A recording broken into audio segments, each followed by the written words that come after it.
Hey, everybody. Thank you so much for joining us here. Sorry for all the Teenage Mutant Ninja Turtle weirdness, but, you never know what happens in a green room. You start a green room, but you never know where it ends. Thank you for joining us here tonight. Folk and Myth, we are playing some Vampire the Masquerade. We have a series of one-shots throughout August that will feature some of the main characters from the various True Cross Chronicle that we've been running here, showing us a little bit of some stuff that's going on behind the scenes or some connective tissue between the stories, and just so we can see who we are. And tonight we are featuring Helena, the follower of Set, who started out as a pretty nice girl and now is just about to become plain evil, I guess. Perhaps we'll see exactly what happened. I mean, I think when you started feeding your little goth followers to Bahari, you pretty much turned the page there, but no one knows about that except everyone who watched the stream. So we'll take it from there and see what happens. But yeah, thank you so much for joining us, everyone. Let's go around the table and have everyone tell us who they are and who they are playing tonight. And we will start with the person in question, Little Bones 309. What's up, Bones? Hi, that's me. I'm Little Bones 309. I'm an indie gamer here on Twitch, so that's how I do it on my channels. And then you can catch me being a menace on my friends' channels, playing different TTRPGs, like here, right now, where I play Helena, everybody's favorite curio shop owner who's never done anything wrong in her life and is madly, madly in love with her mentor, Hayden. One day he will break down and ask Helena for her hand in marriage. I've decided that. And who might be evil. I don't know. What is evil anyway? What does that even mean? Morality is such a scale. It is totally a question of point of view. I'm just saying. I'm just saying also. Anyway, that's me. Thanks, Bones. Looking forward to seeing what happens here tonight with Helena, who, is just evil incarnate. Speaking of evil incarnate, someone who has appeared here before on our Vampire the Masquerade games, and who started out life as a sweet, innocent little sweater-wearing student and ended up eating her best friend, Alex. What's up, Alex? How's it going? Ahoy! Hi! It's going great, and I'm a little hungry, but it's okay. New sweater vest, new day. Hi, I am playing Francis. I almost said I'm playing Alex. I am Alex playing Francis, who had quite the adventure last time. So I'm excited to pull some strings and see what kind of mess we can make over here today. And indeed, we did see Francis's adventure in our Sabbat story, Severed, where we discovered that, as opposed to the Toreador that she was pretending to be at the very beginning of the game, she's in fact also a follower of Set, and also the child of Bahari, who is the sire of Helena. So you're sisters. Isn't it great? You've never met, though, so that should be fun. When that happens, just a bunch of snakes hanging out together, doing their thing. It's a bunch of snakes. And finally, someone who has not yet had the pleasure of being thoroughly repulsed by tabletop role-playing games in a Vampire the Masquerade game, but who has been gracing our screens since even before we were a thing out here. Member of the Folk and Myth team, Beth. What's up, Beth? Oh, hey guys. Very happy to be here. Can't wait to be corrupted. It's going to be great. I'm Beth. I'm here on this channel quite often. I'll be on... You work here. Yeah, I'm kind of just here a lot. But I can be seen here on Wednesdays in Miko's Stare game.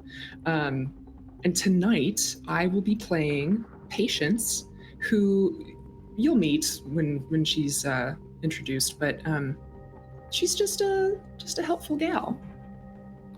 Helpful gal. All we need is a little patience. Is that how it goes?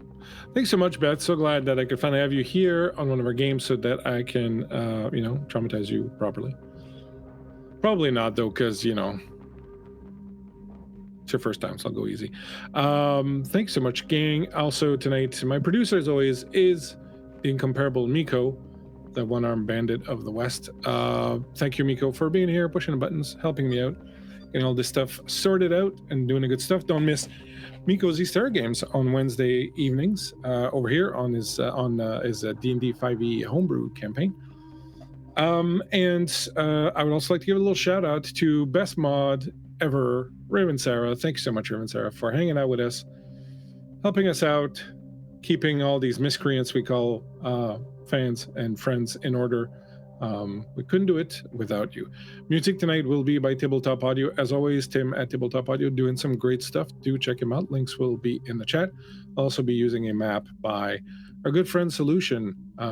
So check out that link also. And without further ado, as they say in Shakespeare land, let us begin tonight's game. The game tonight takes place approximately a month after both Sever the Sabbat game and the Lights Part 2 ended. We find that the world has changed a little bit. There has been quite a few events that have... I'm sorry, I'm just trying to... Oh, there's just some... A number of things have happened. Sorry, I'm just trying to find my notes because I'm dumb and I didn't open them beforehand. There we go.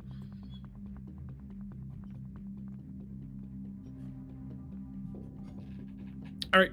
Sorry. I'm here. I'm alive. I swear to God.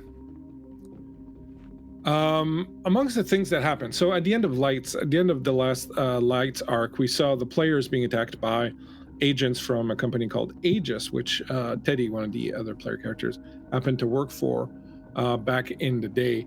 There's been an influx of Homeland Security money to Aegis corporate, and the Nosferatu have been saying that there's an uptick in human surveillance of the kindred population. This has had for effect that a lot of the older kindred of the city, the prince, the primogen, the elders of the city, have started isolating themselves. And as they've been isolating themselves and kind of hiding away from the eye of the government, so to speak, other people have, of course, started taking a little bit more room in the city, mainly the anarchs, who have started making a bit more noise, spreading out around the city, with the elders sort of not being present.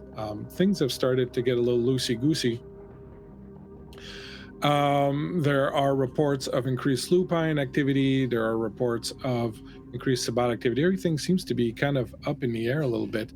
Everyone's afraid of another situation like a pandemic. No one knows exactly what's going on, but the prince, in all her wisdom, has asked the sheriff, Alex Mason, to keep an eye on some people of note, basically sensing that there's a foul stench of corruption that's been hovering around the city since the ending of the Sabbat campaign. The sheriff has been tasked with keeping an eye on some of the less, let's say, savory members of the kindred population, and by this I mean specifically Helena. Helena, you have been informed by some of your resources, some of your contacts, that the sheriff has been taking an interest in you. He's been coming around, sniffing around. You have very recently completed the building of your temple, the set that Bahari asked you to build. It is built under an old post office, an old abandoned post office in the underground. And working diligently with your ghoul, Samir, you have managed to finish building this. You have brought back with you a statue that you acquired in New York, a very interesting little piece of art that depicts a wolf being encircled and strangled and bitten by a snake. And while some of your friends are not fans of that statue because they feel that it has some sort of strange emanation, and some of them perhaps think that you've gotten rid of it, you haven't really. You still have it. You've got it hidden somewhere. And the sheriff has been coming around sniffing. You know that Bahari's coming into town later tonight to sanctify the temple.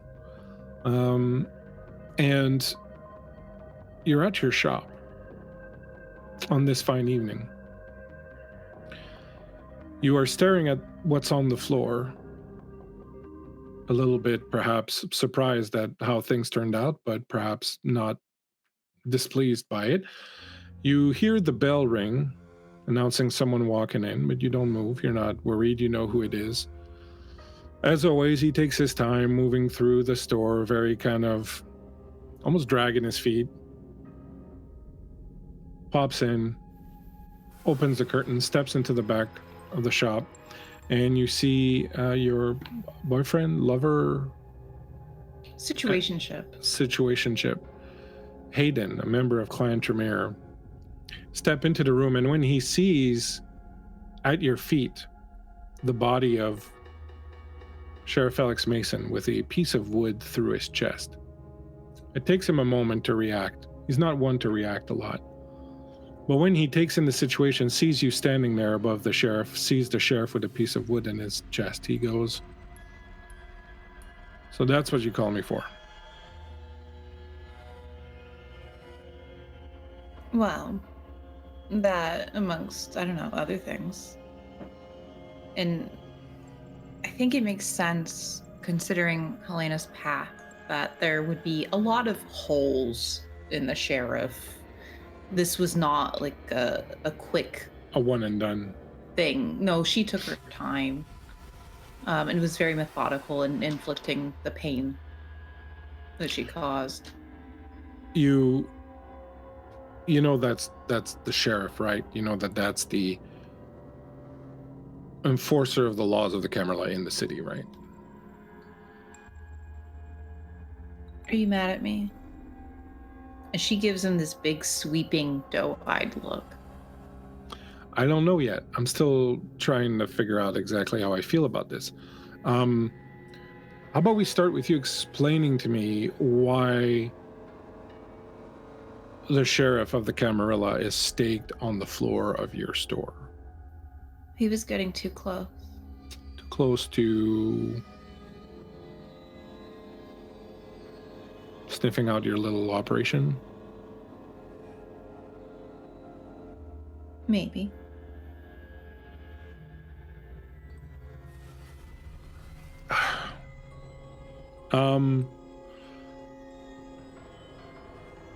Did he see you? Does he know it's you? I mean, why wouldn't he know? I think it's pretty obvious. Yeah, I don't know. I was kind of hoping maybe it surprised him or something. Okay. This is pretty bad, Helena. This is pretty bad. This is one of those that they're not just going to let slip through. You'll help me, wouldn't you? Honestly, I don't know right now. This may help. be a little bit more than I signed up for. Helena takes a couple of steps towards him, and I think she wants to kind of corner him a little. You always help me, though, Hayden. And she'll reach out and take his hand. I always help you, but you've never staked the sheriff of the Camarilla before, or any ranking member of the Camarilla before. So this is kind of like a new step in our relationship. It's kind of like you are, trying to introduce pegging or something suddenly, and I'm like, no, it's different. Well, maybe not mechanically, but I guess in some respects, but it doesn't change the fact that you're really fucked. I'm gonna ask again. You'll help me, won't you?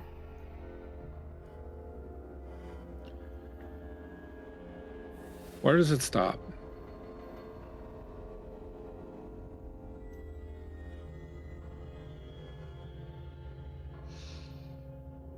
Once I'm satisfied.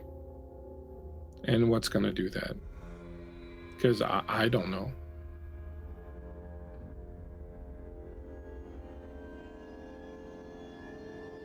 I get rid of Bahari.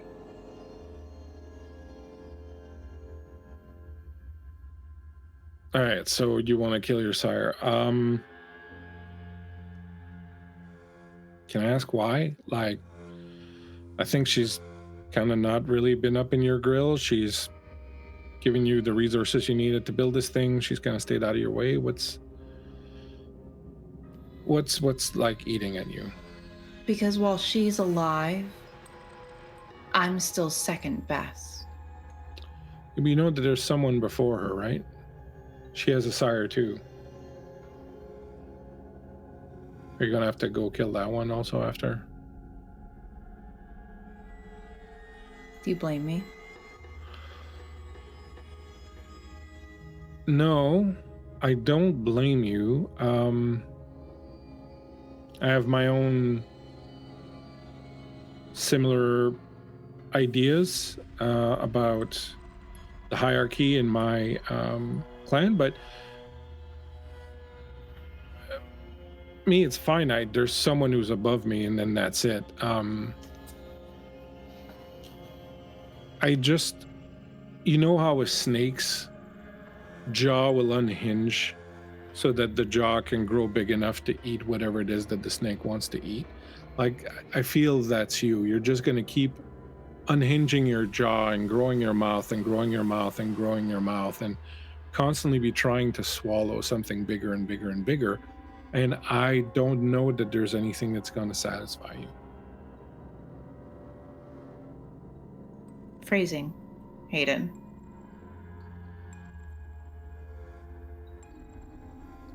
I don't know that there's anything that's ever going to satisfy you. So, you know, if this is a trip straight into oblivion and I'm going to want to get off at some point, I might as well get off now before I really get into it with this thing. But if you can tell me that there's an end point, that there is something that's going to satisfy you and it's going to be the point where you stop unhinging your jaw and trying to swallow more and more, then maybe I can kind of better decide how far I want to go. She takes another step between them to close that distance. He doesn't move. I would imagine they're almost nose to nose at this point. Well, nose to chest, because he's probably pretty tall and gangly. Yeah, probably. Oh, he's so tall. Bahari is the end game. Her sire means nothing to me.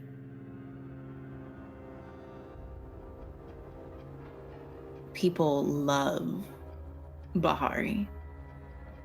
Followers of Set love Bahari.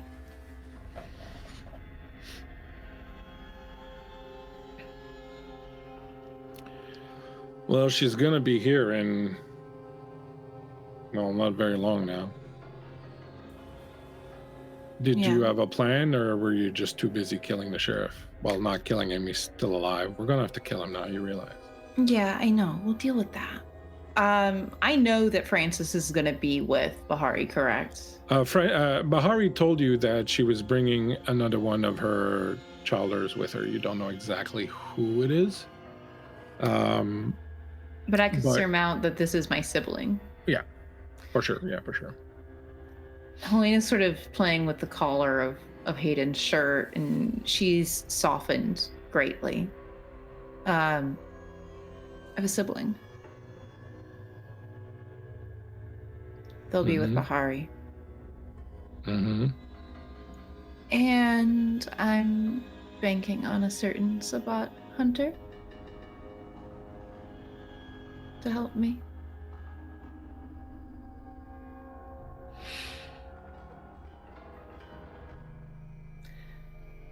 Bahari is performing the Heart of Darkness ritual on me. She won't be able to stake me. So let's talk about that for a second, because if I'm going to continue helping you as you unhinge your jaw, if I'm going to help you with this, pointing at the sheriff, and if I'm going to help you with the whole thing with Bahari, I'm going to need something, and I need something very specific. What is it? I need to learn that ritual. And that's my price. I think at this point, she is like actively tugging on him to bring him as close as he physically can be to her. I'll do anything for you, Hayden. Anything. Mm-hmm. And she's going to take his hand and put it over where her heart is. I swear. You know that there are certain feelings that perhaps I share and you don't, but you like a good lay, and for some reason you keep helping me. So, as one-sided as my feelings might be, I would do anything for you. Helena, I'm very fond of you.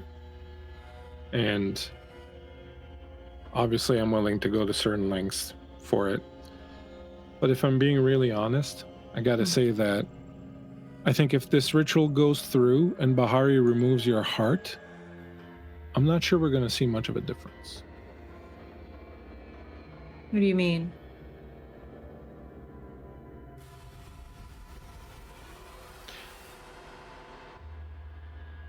He'll figure it out.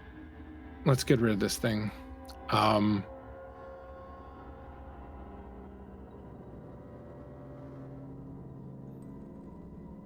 Okay. All right. I'm going to take him downstairs and start a little fire.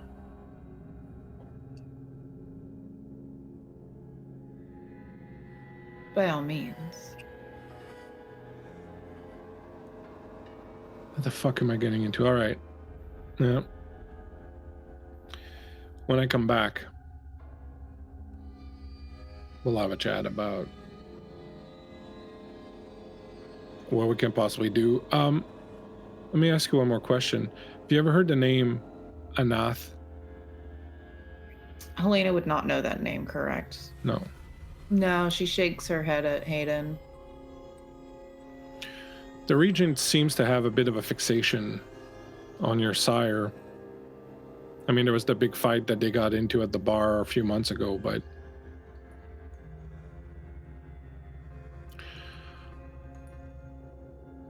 I think that whatever beef is between them is actually not between them. I think the beef is a lot older than that. I think it goes back to someone named Anath, and I might be mistaken because I don't really have the means to research that here, but I get the feeling that she might be one of your ancestors.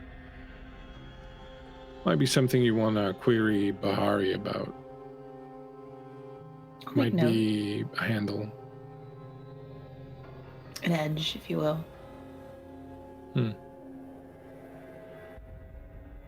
All right. Well, you best get yourself ready. They'll be here any moment. I'll take care of. I liked him too. This guy, the sheriff, was one of the best sheriffs we ever had. Like, it's very rare you see a Toreador sheriff, but he was great.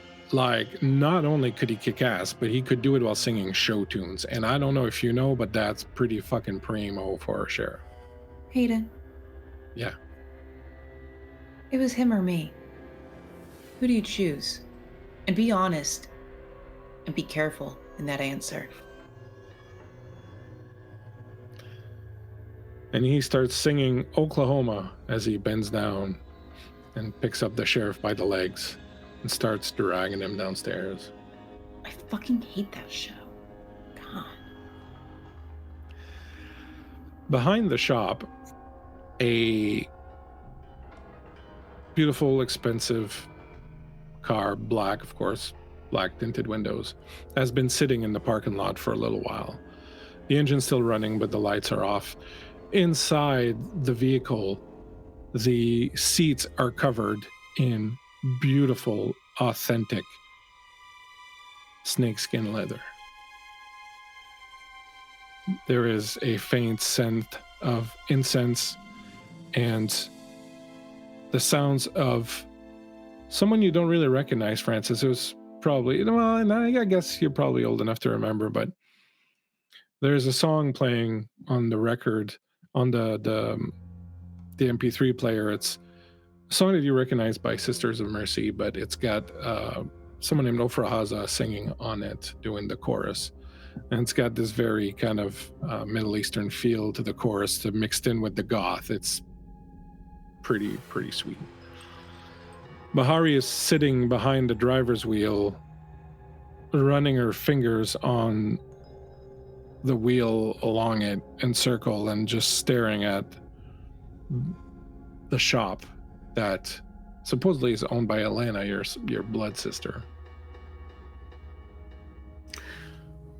I am sitting passenger, I imagine, and I have Carmilla up and kind of like lounging on the side of the car, flipping another page, looking up, looking to the shop, back to the book. Are you bored? We're in a car and we're waiting. Yes, I'm a little bored.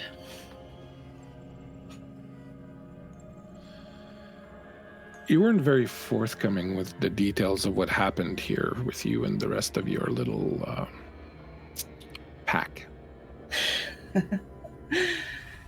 I mean, are we really a pack anymore? What happened to them? Did they all go their separate ways? Maybe someday return again, put the band back together, go off rampaging again? They do. I somehow doubt I'll get the invite. I might, but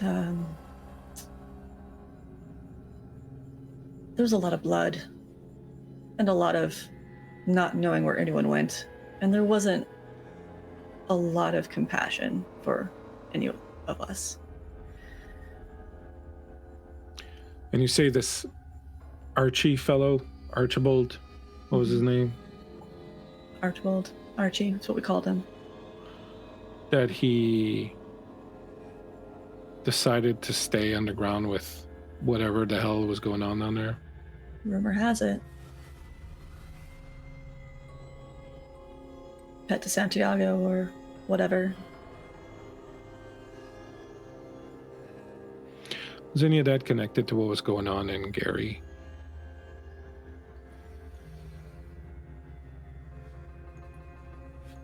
Bahari, how much do you really want to know?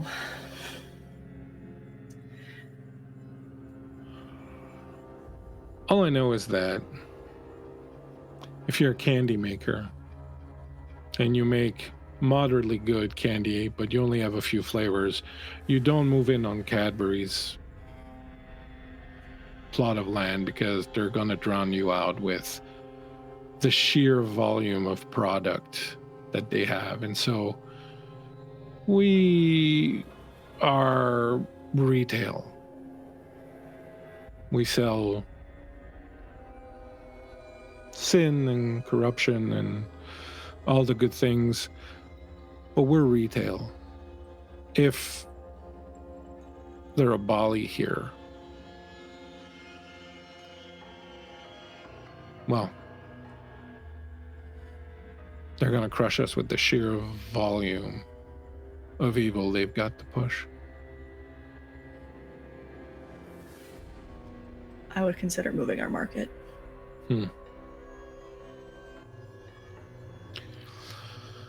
Unfortunately, I'm pretty bullheaded. We're going to go in there. You're going to meet your sister, Helena. She's a little younger than you are. I didn't choose her, really. I just picked her off the street, but she's proven to be very capable.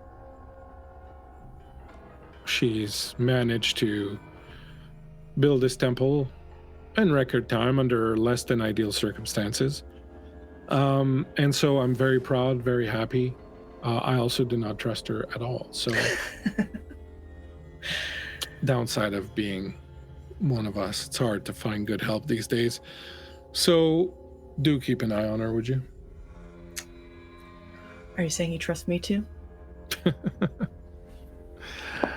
I know you. It's not quite the same thing. Yeah, I can keep an eye on little sister. Anything you think I should know? She's been hanging out with a Tremere. As you know, I have this problem with the regent here, Charlotte Rojas. From what I can tell, he's quite in hand. Helena's got him shackled and collared, but I wouldn't trust a Tremere further than I could bowl the chantry, so... Fair. Do you want to do me a favor, sweet? What can I do for you? When we get in there, do call Helena little sister for me. It would be my pleasure. She extends a finger and just checks you under the chin. All right. Well, might as well make ourselves known. And she opens the door of the car and slides out of it, this effortless glide, and just begins to walk on her high heels across the parking lot towards the back door of the building. I take a moment to finish my page, and then I close my book, tucking it under my arm, following at my own pace. Patience pays off. You've been sitting on that back balcony of that. You have no clue what they're making here, but it freaking stinks. But you've been sitting on this back balcony for several nights now, waiting for something of interest to happen. It appears that Helena was being kind of quiet, staying home, not doing too much. You saw the sheriff come sniffing around a couple times, and then he went in tonight, and you didn't see him come out, and you saw the Tremere go in, Hayden Croft. He went in after. Hey, a couple of hails for our friends here from Kay. Thank you so much, Kay, for Francis and Helena. Each of you received a hail from Kay, and Kay requests that you fight. So you've been kind of wondering if this would be the thing you were waiting for, the opportunity you were waiting for. Beth, you received a hail from Darling Creepshow. Darling Creepshow's hails are great because they smell like the grave, all musty and like, old bones and stuff. They're great. It's the best kind. You perked up, started keeping an eye out. When the Tremere showed up, you got even more interested. Still, the sheriff is not coming out. And then this car that's been parked there all night, 2 people come out, and you don't recognize the first one, this shaved head, mahogany skin beauty made of, she's got more curves than the Nile as she's slinking her way across that parking lot. The second one, though, who pops out of the car, tucking a book under her armpit and wearing this little sweater with her little curls tucked back behind her ears with the glasses. Her you recognize. Francis, you remember her. You remember that she was part of that group. His friends. Ex-friends, maybe, who knows? Now it's getting really interesting. What would you like to do? Well, I've been sitting here long enough. Patience is wonderful and all, but sometimes you have to act. I think I'd like to follow this familiar figure and just, see where she might be headed. You slide down the fire escape, dropping quietly down below. Fix your hat. Start walking along across the parking lot. You walk by the car, very expensive car, very beautiful, Indiana plates on them. You see that the 2 of them have walked into the store by the back door. You make your way forward. Give me a stealth roll, if you would. You have obfuscate, I believe. Do you want to use that, or? Yes, why not? Why not? Actually, before we do that, can I have everyone roll me a d10, please?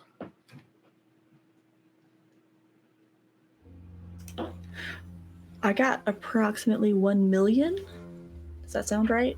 No, I think Okay, the math's for sure. off. Actually, it sounds right to me. So I got a 1. No million. I got a 5. 8 million. All right. So 8, 5, and 1.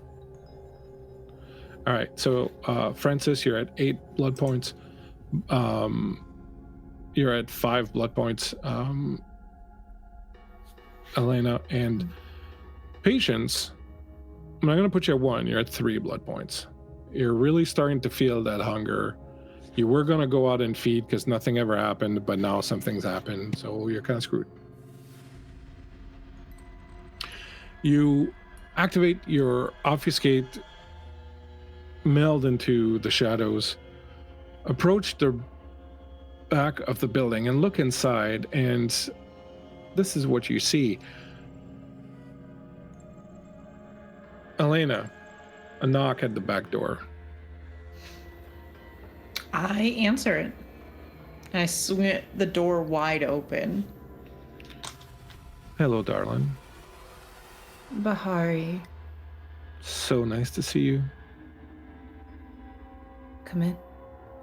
She leans in and does the double kissing. I think Helena kind of draws her in on her back, almost like where you would stab somebody, and splays her fingers out, and then releases her. Over her shoulder, you see, can you give us a little description, Alex?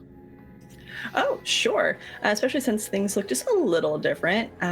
You see a slight blonde woman.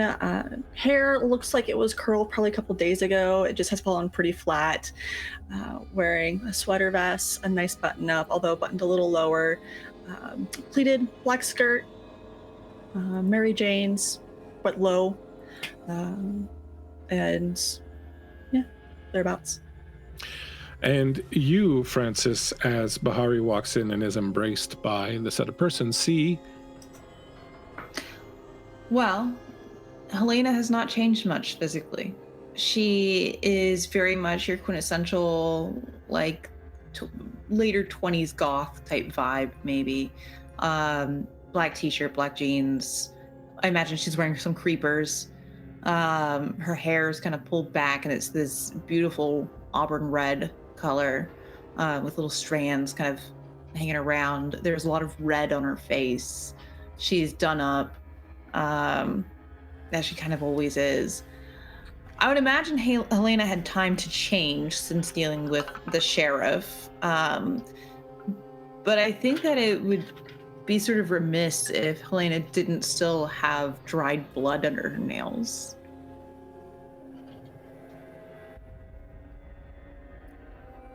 I love what you've done to the place. Thank you. Thank you. It's been pretty popular. I bet. Oh, Helena, this is Francis. Francis, this is Helena. Hello. So nice to meet you, little sister. I think you see Helena's eyes kind of grow wide, and she corrects herself very quickly. How exciting. My sister. Almost So- immediately start to ignore you to look around your shop. I thought it was time the two of you met. Plus, Francis has a little bit of experience with this and can be of help to us. Good. Is your pet Tremere around?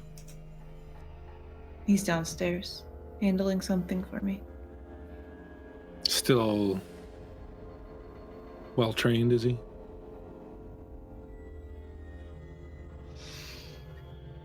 Hayden is a man of his own free will, but he has a leash I keep hold of. He is a warlock. He doesn't know what free will is. Are you sure your leash is not just tied to a different leash held by a different hand? Yeah, actually. I'm Good for pretty you. sure. Good for you. You work fast always. That's what I appreciate about you. Tell me, were you successful in New York? Did you find what I sent you to get? I did. Do you have it? I do.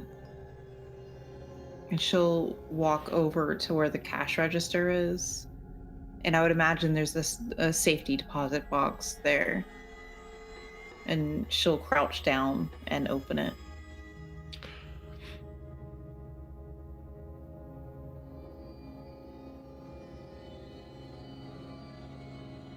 Satisfied? You see there, Francis, a earthenware jar that is sealed with what appears to be wax. Did you open it? No. She reaches in, grabs it, moves it over to one of the tables, puts it there. Do you have a knife I could use? I think Helena just reaches under the display case for one of her, kitschy, tchotchke knives. You hand her the knife. She doesn't bat an eyelash. She breaks the wax seal around the jar, opens it up. The smell that comes out of there is old, musty, kind of that dry rot smell that you get sometimes from things that have just been sitting out in the sun too long. She reaches in and pulls out this withered, petrified, desiccated heart.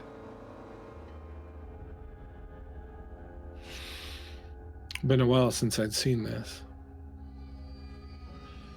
You know, back when I was preparing Philadelphia, I had met a young woman, very much like yourself, who enthralled me. From the very first moment I looked at her, I knew that I would do almost anything. All of the darkest, most depraved things this world has ever known to own her, and eventually I did. And she was very good for me. She served me well, opened a temple in Philadelphia very quickly, very satisfyingly. She was herself pure jewel, talented tongue, just absolutely the most exquisite of creatures, Helena. So exquisite and so taken was I by her that I performed the Heart of Darkness on her to thank her for all her work and for her skills. 3 years later, she betrayed me.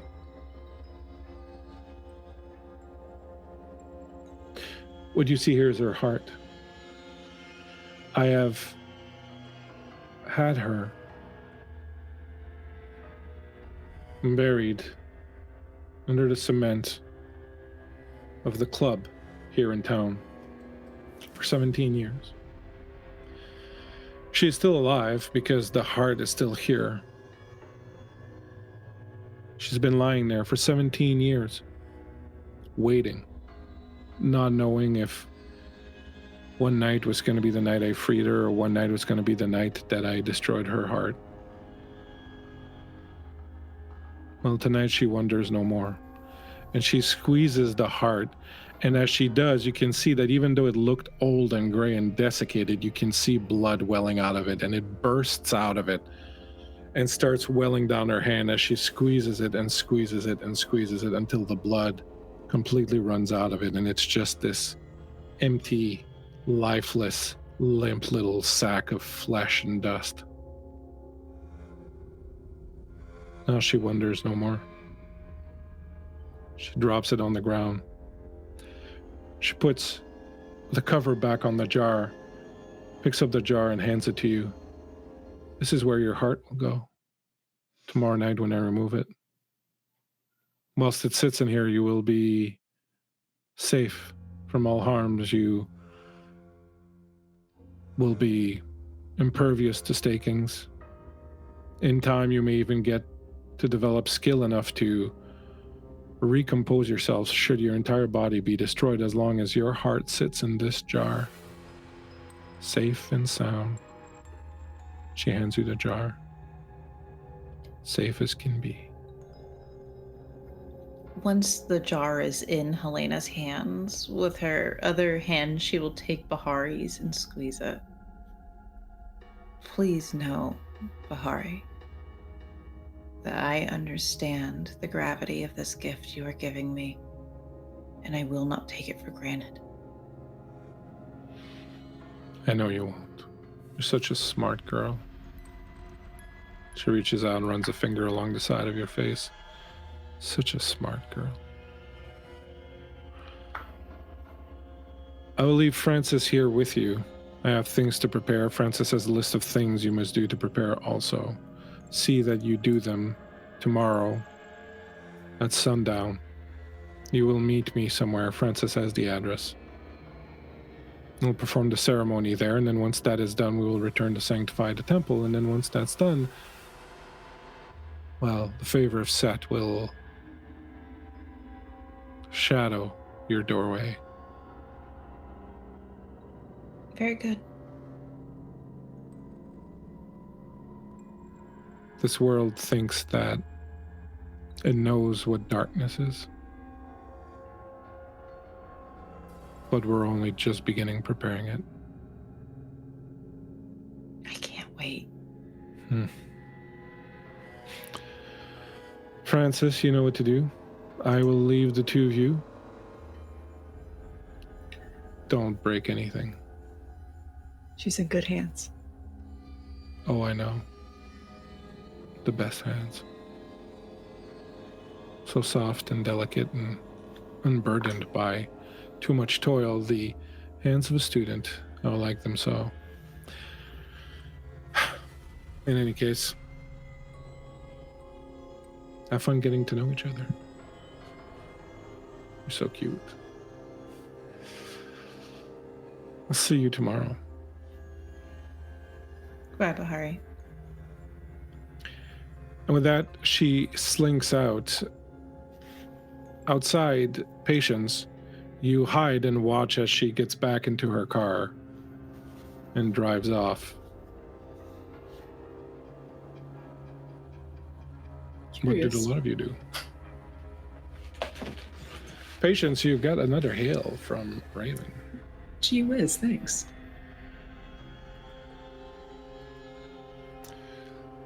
What do you do? Well, I suppose waiting around won't get much done, so I think I'll just knock on the door.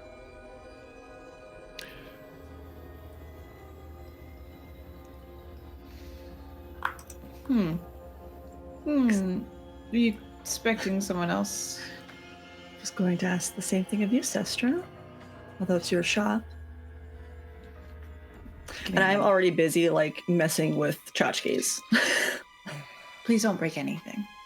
If you break, you buy. If you say so. And already just ignoring to mess about. I think before Helena goes to, and this is the back door she's knocking on. Yes. Okay. Before Helena goes to the back door, she's going to take a peek down at the bottom or the second, or the, I guess, the basement floor where Hayden would be doing weird, spooky stuff. Are you still working in there? So City gifted a advantage to everyone, and Bones got one from Bull.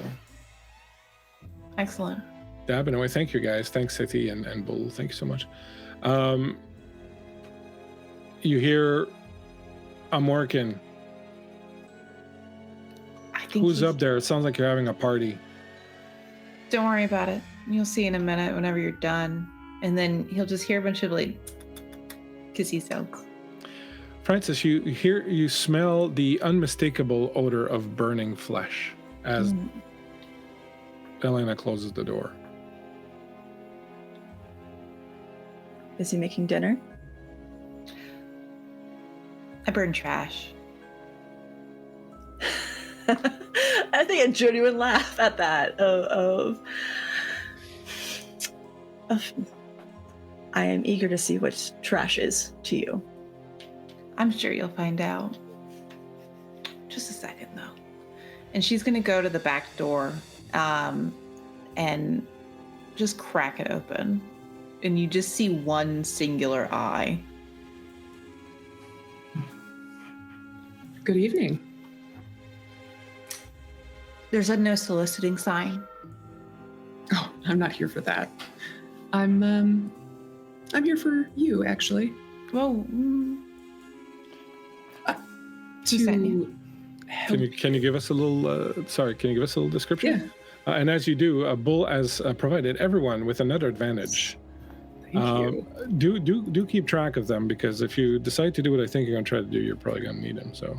okay. Good time. Yeah, Beth, can you tell us what Helena sees? Yeah, so you see a woman who looks to be in her 30s or so, human-wise. She is wearing a jacket, sort of like a suit coat, and a hat. Her hair is long underneath the hat. You can tell if she took the hat off, it would definitely have left a mark, as she has been sitting, waiting for days. So you could tell she's looking a little bit worse for wear, a little bit hungry, perhaps. But her face is open, and she just says, I was sent here to help you. By who? Archie. I know Archie's name, correct? Do you? I don't know, actually, now that I say that. Who's Archie? I would say so. Definitely, Francis recognizes the name. I will say, Bones, that you have heard, because you're kind of well connected. You have heard that there's some doomsday cult that's been operating, that's growing in the underground here. Kind of a bit of a, competition to yours. The only thing that kind of rings similar is that the person in charge or who leads that is called Archibald. So you might think that Archie and Archibald are similar, Okay. but basically you've heard that. All right. Who's Archie? Well, he's the new priest. She kind of looks you up and down. Do I recognize her as kindred? Yeah, you would definitely see that she's kindred. You are a slightly higher generation than her, so you would easily recognize her as kindred. Mm-hmm. I would also say that whereas you normally look at people and can kind of pick up pretty quickly what their little weakness or their little dark secrets might be, like this is like looking for fast food on a McDonald's menu. Like it's just like everything's in there. I would imagine she would pick up that she is hungry looking. When was the last time you ate?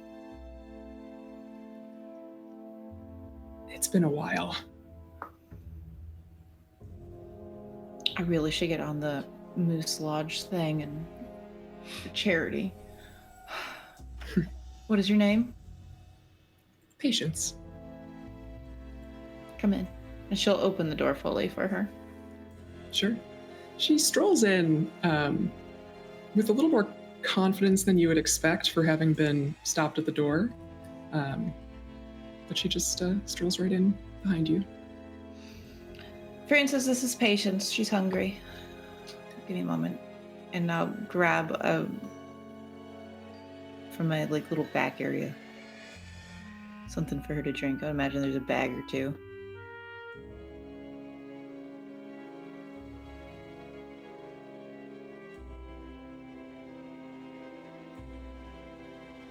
Thank you. Good call. I thought I clicked it. It didn't click. Yeah, no, you hear kind of over your shoulder as you're walking away, Francis going, but do we know her?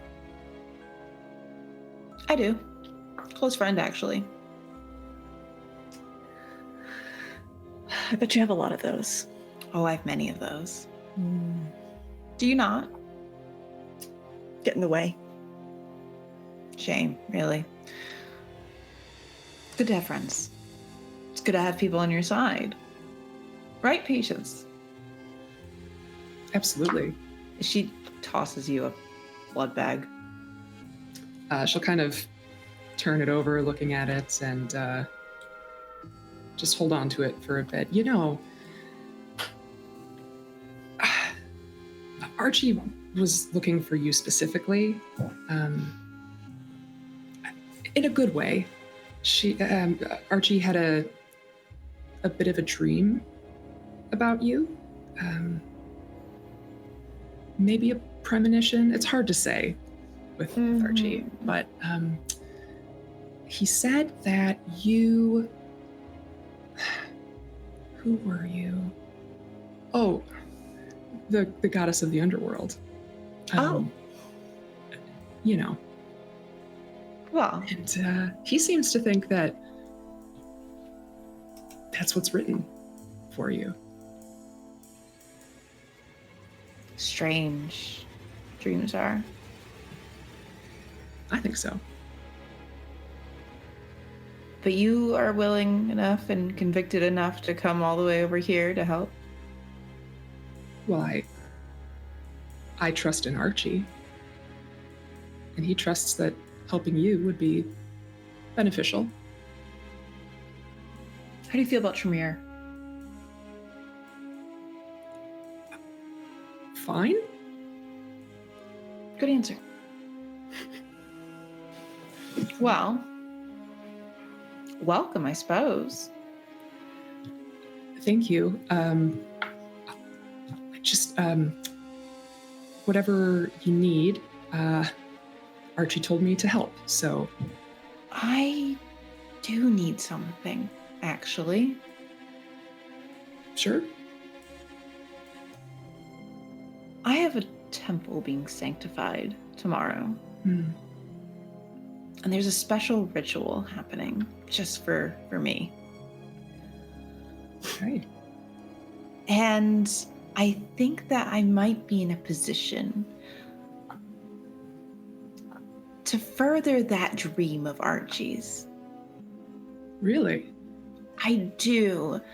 And she looks over at Francis and is very much looking her up and down.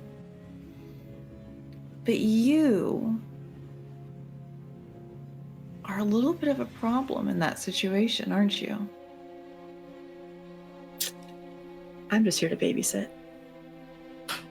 Is it babysitting, though? And Helena kind of strides across towards Francis. No friends? No family? But you have me. And we are sisters in blood. A connection like no other. And Helena's going to take your face in her hands if you let her. And she's going to go kind of nose to nose to you like she did with Hayden. Do you believe in greatness, Francis? Do you believe that perhaps you can be your own god? For some, Why not you? gods fall. One day, certainly, but not today. And wouldn't you say, newly found sister, that perhaps you're being stifled?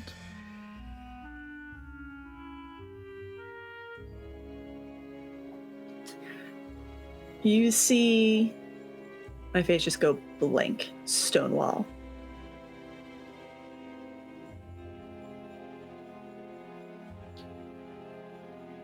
Stifled is not the word I would use. What word would you use?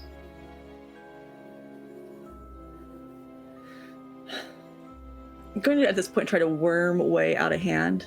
I think she kind of grips closer and harder. And falling a bit limp with the hold. Eyes darting over the dark glasses to Patience.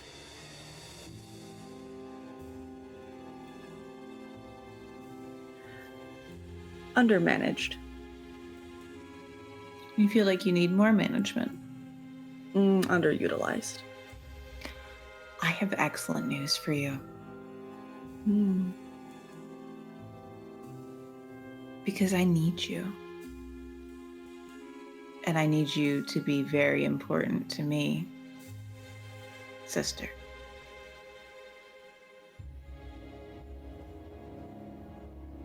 You know what I want. Surely you can put the puzzle pieces together. You're a smart girl, right? So I've been told. Let me take care of you. Let me be a family. But Har's already family. Is she, though? You just said it yourself. Undermanaged, underutilized. You are stagnant, aren't you?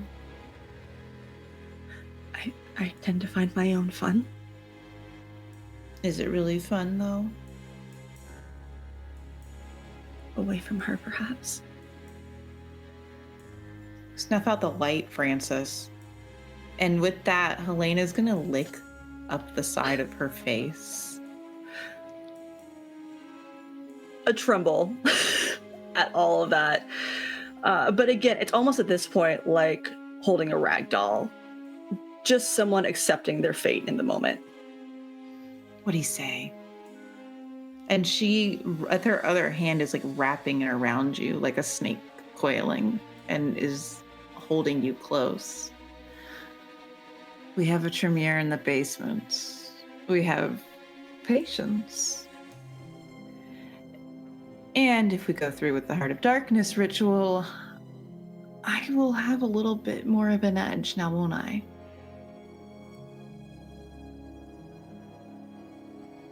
I think I'm starting to understand. I'm glad. I'm so glad. No more Helena, me. darling, what in the blue fucking hell are you doing? Getting acquainted with my sister. And she says this as she's making direct eye contact with Francis. Okay, and who is that staring at Patience? What's Patience doing?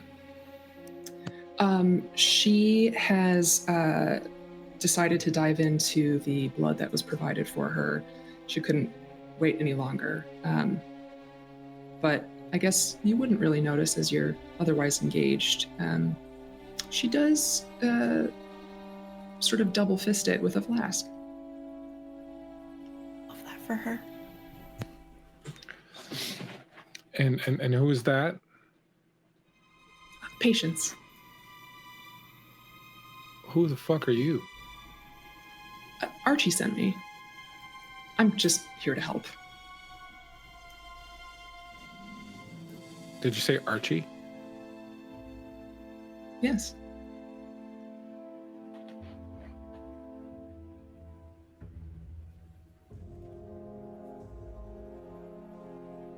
Helena, can I talk to you in the next room for a minute? She lets go of Francis and kind of gives her cheek a little slap. Don't go anywhere, sister. Don't go anywhere, Patience. And she's going to follow Hayden.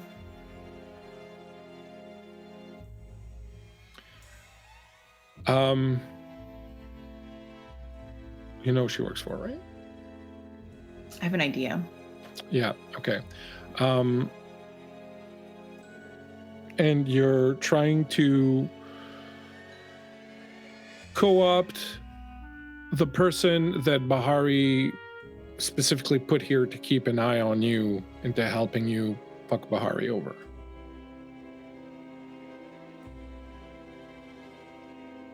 It was easier than I thought. Oh, why? Because she said she would? No, because she trembles under my hand. Somebody else does that I know. Who could that be? Oh my God. Hayden, have a little faith in me, will you? You're so reckless. You're so I'm fucking not reckless. reckless. You're No? reckless. You're completely reckless. Look at what you did with the sheriff earlier. You're fucking completely reckless. I was eliminating a threat with a sheriff. Recklessly. I did it in the shop. Nobody saw. You can't trust either of those two. I think I can trust Frances. Well, I can trust that I can put my thumb over her. And what does Archie want with? Okay, hold on. He walks back into the other room. What are Patience and Frances doing whilst they step away for a moment? Patience, you would see at the moment that Helena leaves, the trembling stops. And again, it becomes the same, what you saw beforehand, a little bit of a roll of the neck, shrug off, and a little smile your way. She's charming. Blood is blood. That it is. And probably just maybe some shared companionable silence. Hayden walks back in, right up to Patience. What is it you want exactly? It's not so much about what I want.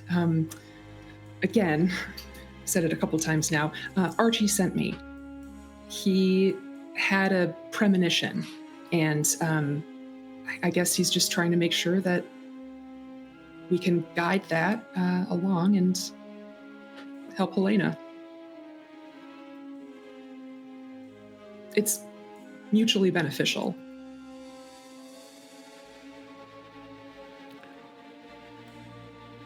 Turns back to Helena, then turns to Frances, and what do you have to gain with all this? Me? Yeah, you. Gain? I'm just trying to stay ahead of the pack here. You get out from underneath Bahari. That's what you gain, Frances. Of course. Yeah, of course. Sorry. Unless you think you double-cross me. Double cross? What would I get out of that? Bahari's favor. I already have that. I thought you had it too. You are having this whole ritual for you. Not all of us are so lucky, Helena. And if you double-cross me, then perhaps you would be so lucky. You understand what I'm saying here, right? Why I need to make sure that certain allowances are set in place. Or perhaps maybe not allowances, that you understand something. That if you do double-cross me, I won't just kill you. You know that, right? I've done my time crossing, double crossing, triple crossing. I know a threat when I see one. You would lose your family.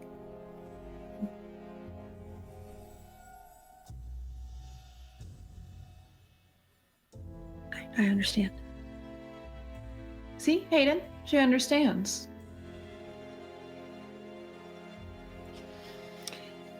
I'm not too worried about her. I am worried about this one, and he looks back at Patience. As he looks back at me, I'll sort of start whispering under my breath, and it's a little bit melodic. And you should see him slowly falling asleep.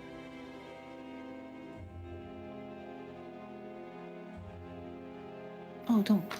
Oh, no. He's so heavy to drag upstairs to bed. Don't do that. I mean, he was kind of raining on the parade, so to speak, so I just figured this is better. I know, but he's very good looking. Well, sure, but we can work together and drag him out of here. Well, I have an apartment upstairs. I can drag him. You two sound like you have goddess thoughts to talk about anyways. I can take care of it so you don't have to.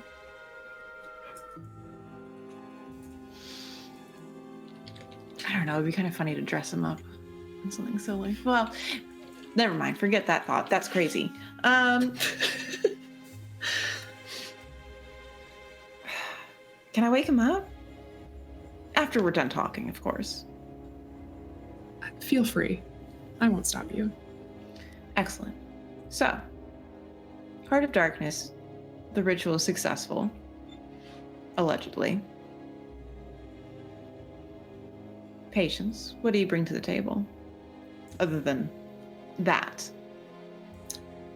Well, so Archie has connections that might be helpful for you. And I'm pretty helpful too, so with me on your side, it could be, well, it could make things easier for you. Yeah, because it's not going to be easy to kill Bahari. Oh. No, I imagine it wouldn't be. All right, fine. Do you know where there's an old abandoned post office? Where my temple is? Sure. I'll draw you a map. Huh. Can I show you something?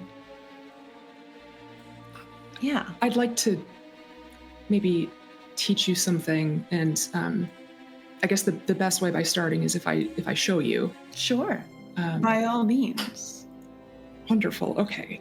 So, this should, it gives you an idea of what you're up against. So, she's going to use the sense the sin ability. Mm-hmm. And you'll see her hand just sort of flicks just the tiniest bit. And Christian, would she feel anything? Well, no, she wouldn't notice anything. You can really do it just by looking at someone. It's kind of like you look Sure. at someone and you open up your senses and you get a glimpse of this. You're going to roll for me perception plus empathy. So roll a number of d10s equal to your Excellent. perception and empathy. Bones, what is your instinct? My instinct is 2. So your target is 6.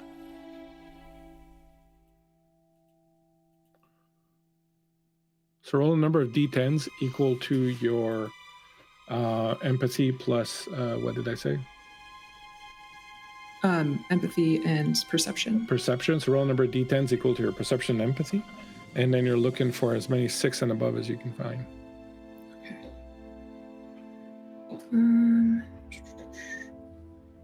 That's 3 6s. Or 3 above 6. As you look at her, you get a sense. So, Bones, I'm going to ask you to reveal to Beth. With 3 successes, you don't have any derangements. So you would reveal a vice or secret that you have, as well as a formative trauma from your past. Something that has made you the way you are. I think the dark secret is going to be the kids. Her feeding the children to Bahari, the teens, and her holding that door closed and them screaming and banging on it to get out. And that memory of hers. And can you explain what she gained from that? What she feels she gained from that? I guess a one-up on Helena, knowing that. On Bahari, you mean? Or on Bahari, yeah. So I think, Beth, what your character would glean is that this is someone who is literally willing to do anything, sacrifice her own humanity and her own soul in order to achieve her goals, which currently seem to be tied to the idea of subjugating their sire, Bahari. You would get that feeling with a glance, and you would know the secret of her feeding the kids to her and holding the door closed. Well, that is interesting. There's so much that we can learn from each other. Would I know that she understands that moment now?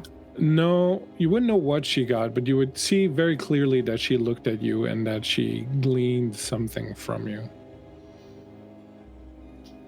What do you think you can learn from me, Patience? So much. I did see something that was a bit interesting. Maybe something regrettable. There were children involved. Do you think that I regret it? I don't know, do you? No judgment from me. Not at this point, no. Plus, they were teens. They're fine. Well, if you think that that's something that would be helpful for you to learn, I can show you. I would love that information, Patience. Great. What do I need to do? That's a great question. So I think, Beth, that your character knows that what she needs to do is drink the blood of a Bali, but I don't think you're going to just blurt that out. So I don't know. I think your character would probably try to be a little kind of mysterious about it, like, well, it's very easy. How about I help you first, and then once we've done what you need, then we can look at some other stuff, kind of thing, I just don't think you would blurt out really that. Oh, no. Hey, you need to go do this, this, and this. Hope you don't need me anymore, okay? So Francis also has some of this information right after learning what stuff happened in Gary. Yeah. Okay. Yeah, you're getting like deja vu. Mm-hmm. Does Francis know what she did? What Helena did? No, No. Francis doesn't know what you do. Francis knows what Patience is on about. I see. All right. Wonderful. So what's the plan then? You meet us at the post office? If that's where you need me, then yes. That is exactly where I will need you. At the post office and ready to kill. Oh. Okay. Sure. Excellent. I think Helena's going to go to the front door and make sure it's locked. Locked. And then same with the back.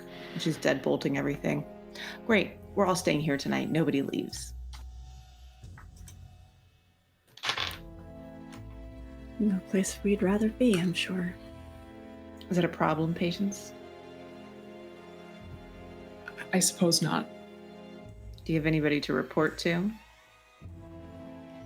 I check in when I need to, but this is more important at the moment. Do you need to use a phone? No. I don't think so. About what time is it?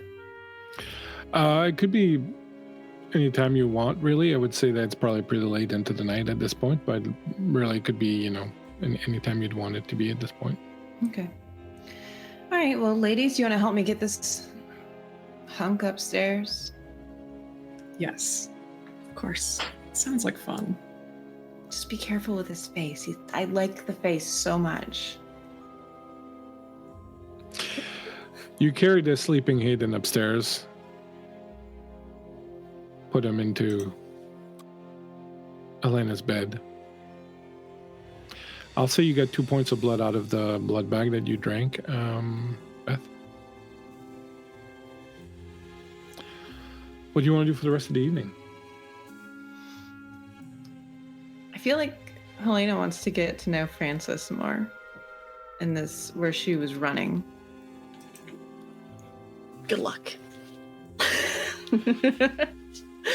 I imagine them like, it's girls' night, and they're on her couch, and there's like wine glasses, but it's just blood. And unfortunately, Frances is totally the type to be the stick in the mud. Just like has the pajamas, the retainer on. It's 6 o'clock at night. Like it's just not matching the vibe quite the same way. I like that so much. Tell me, Frances. Yeah.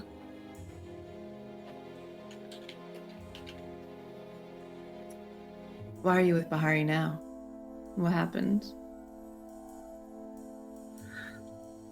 What happened when? I don't know. I spoke with Bahari before I went to New York.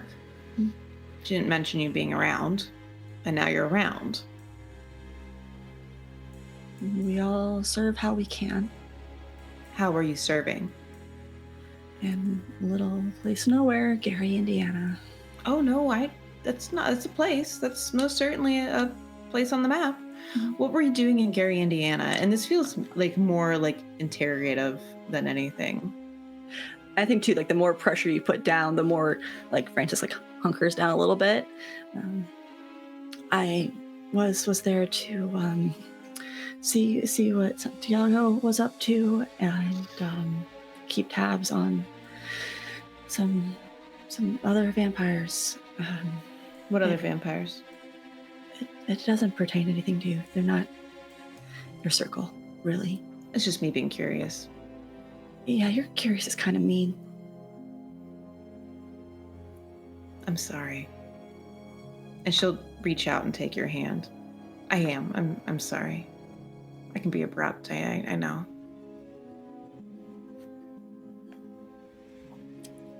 What about you? Why do you want to lead? I feel like it's a calling. I feel like I'm the shepherd and the kindred. The other kindred are the sheep. And I have to lead them to the light. Don't you ever feel that way? I believe I have a calling, but nothing so noble as that. It's not noble if it's all chaos and sin, Frances. Explain to me where your chaos is. I'm following it pretty straightforward as is.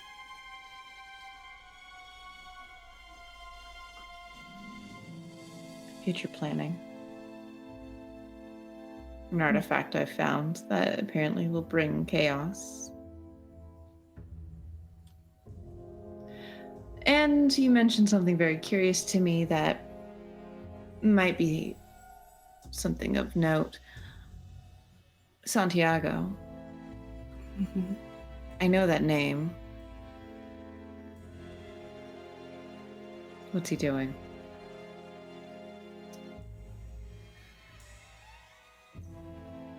Great question. Next question. Died? Question mark? Not dead. I'm just trying to remember the last thing that she saw of the Cardinal. The last thing that you saw of the Cardinal was nothing, because you and we got all into the pit.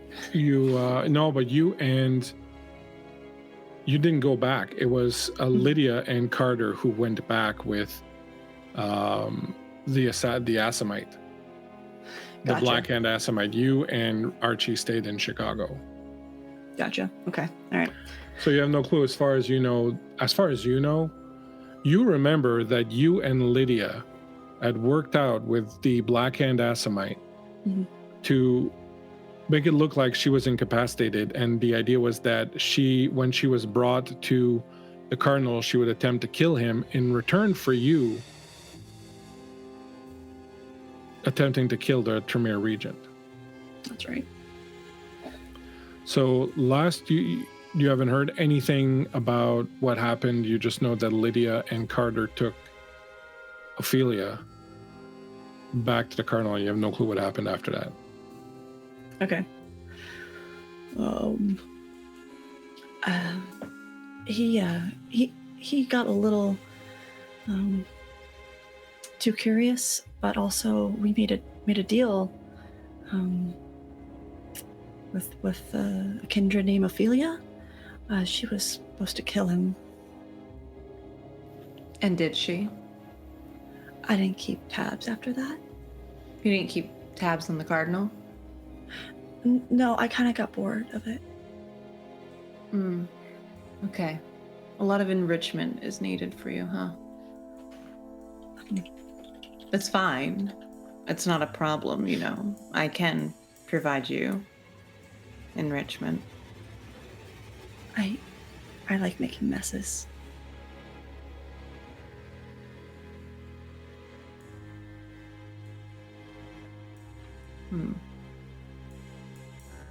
What's Patience doing during all this?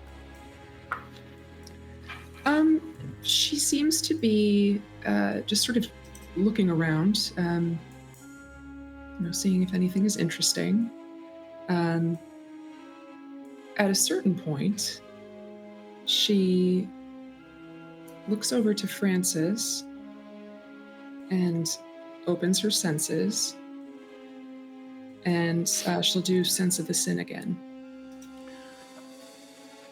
So roll your empathy and perception. What's your instinct, Francis? Looking. Where's instinct again? Top right hand. Top right hand. You may not have instinct and maybe conviction instead. Conviction, I have 3. All right, so target is 5. 7. Successes? You need to roll a number of d10s, and anything that's 7 or higher is a success. If you roll 10s, you can re-roll them as an extra die. Okay, that would be 2. I got an 8 and a 9. All right, so 2, you would have to reveal to Beth, Francis, what you won't have to reveal the trauma, but you would have to reveal what a dark secret is. One of your dark secrets.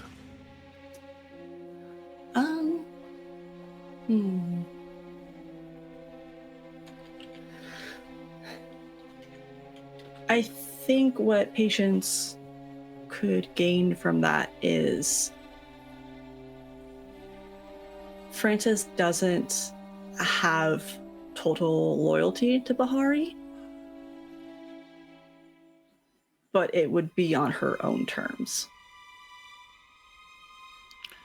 I don't know that qualifies as a dark secret. It has to be well,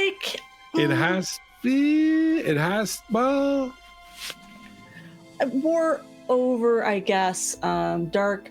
She wears socks with shoes. Yeah, right. She puts the sock on first. Yeah, socks and sandals. She wears socks. Okay, I mean, I see. It has to be something that theoretically the user of the discipline can get a hold on you, and I guess that would be because it's a way of.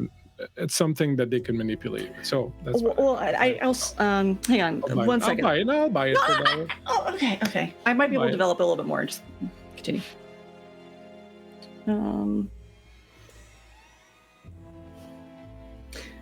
More, I guess, that she already had a plan probably in place. And the emotion is... No, gosh, why is Dark Secrets hard? You wouldn't think it'd be so hard. No, you could reveal what you did to Elliot.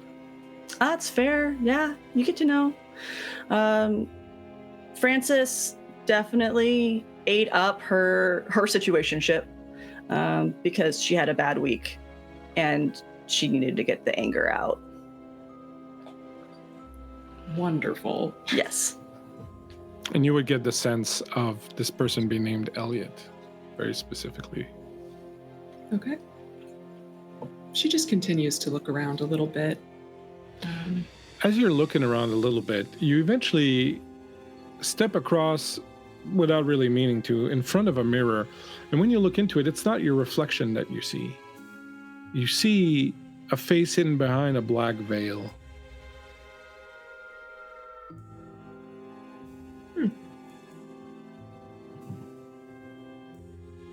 Interesting. The artifact, the statue. Find out where it is. Be patient. I have been patient for over 1,000 years.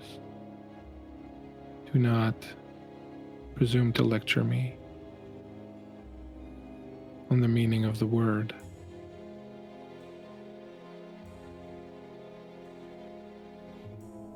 All right, then. I'll get you what you need. And then you see yourself in the mirror.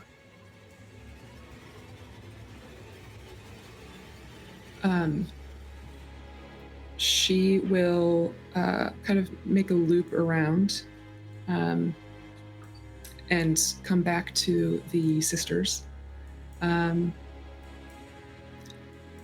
don't mean to interrupt. It seems like you're making really great progress together. You mentioned an artifact? Yes. Just curious. I mean, like, is it something that would help you? I don't know yet, but I have a shop full of artifacts. Why do you ask?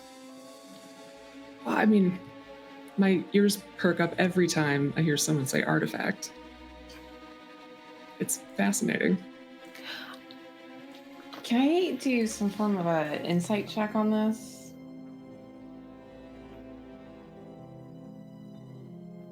You can. What is it you're trying to do? I'm just wondering if you might be able to use a discipline. I'm trying to discern how honest Patience is being about this artifact. This is weird to Helena. Okay, so I will say, go ahead and roll your perception plus empathy. Okay.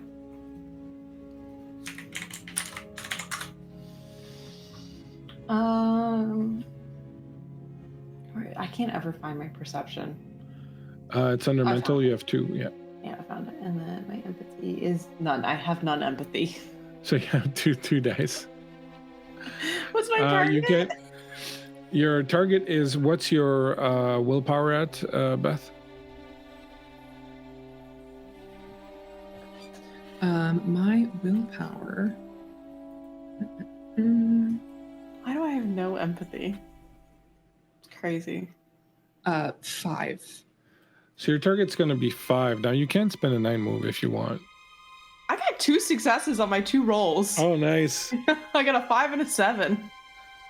So what? Ask me again. What was it you wanted to learn from this? What I'm trying to figure out is how honest she's being about this. Why? Oh, you get the sense that she's way more interested than she's trying to let on. I think Helena will sort of slink up to you. Patience. Don't play coy. What is it that you want? And maybe I'll help you. You are helping me after all. As I've said, it's not really about what I want. I'm not exactly a messenger, but I am beholden to my boss, and he's interested in these things. Your boss, Archie. Yes. What artifact in particular are you looking for? Well, there wasn't anything specific. It's just, I don't know. This entire place is very interesting. I've got a lot going on. Does your boss? But Oh, go ahead. I was just going to say I'm curious because you specifically mentioned an artifact, so I didn't know if it was, just something around here or something different, important. It's something personal. Oh. Okay. But if your boss gets out much, he's welcome to come by the shop. I always have new things coming in. Sure. I'll cut him a discount. Appreciate that. Well, Patience will just continue to sort of look around casually. As the evening wears on, you will soon find that sunrise is not too far away. Is there anything that anyone would like to do before you have to turn in for the day, or I'll assume you'll keep talking and kind of getting to know each other throughout the evening, but yeah. I think the only thing of note is while Helena and Patience are distracted talking, going to gently tear out part of Carmilla and write my student email on it with the contact me and put it into Hayden's pocket.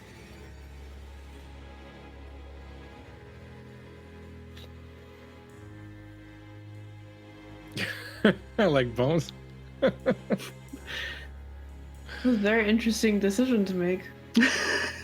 Did she go into Helena's bedroom to do that? Assuming that they were distracted enough, yes. Well, let's find out.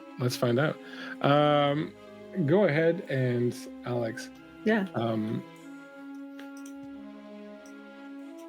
Go ahead and roll me, if you will, your dexterity plus your stealth. Okay, I can do that. And Bones, Mm-hmm. go ahead and roll your perception plus your alertness. Okay.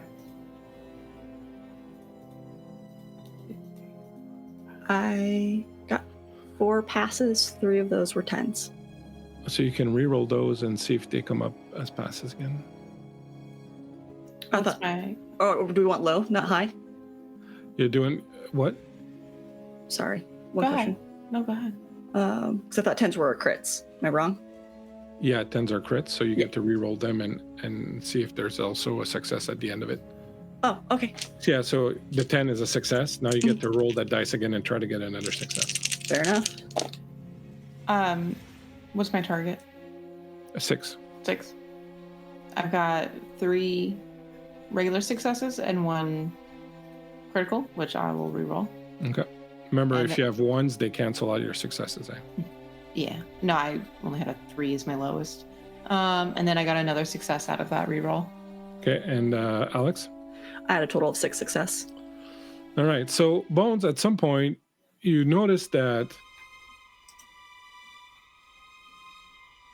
Francis is kind of not there.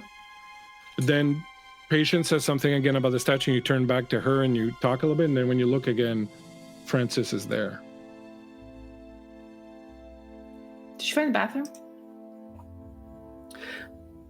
Sorry, I just had to stretch my legs a little bit. I was in the car all day.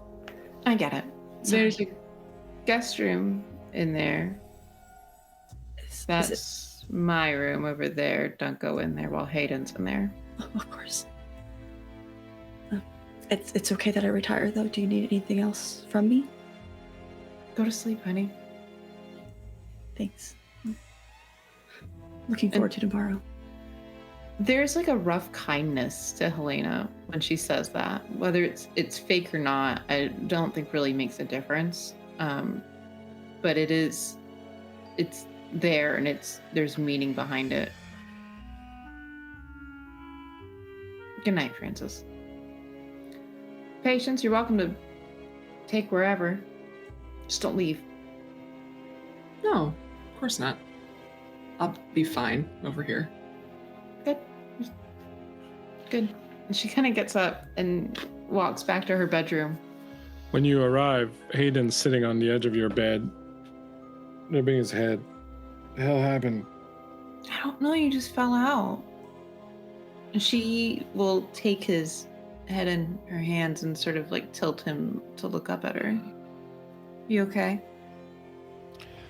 Yeah, is she gone, Patience? She No, gone? she's staying the night. We're having a little She's staying the sleepover. night? Like, She's on the couch. this is so bad. This is so bad. Why? What's wrong? She might be a Bali, or at least align with them if she's working with Archie. You're not thinking of making a deal with her, are you? I just want to be able to use this to my advantage with Bahari. I don't want to fuck with Bali. That's where the snake's mouth closes. We don't need any of them. We don't need any of them. Look, if you are looking to just get rid of Bahari, I will talk to the Regent. The Regent has a beef with her. She will be glad to help us. We set up Bahari. We bring in the Regent. The Regent's going to do the work for us.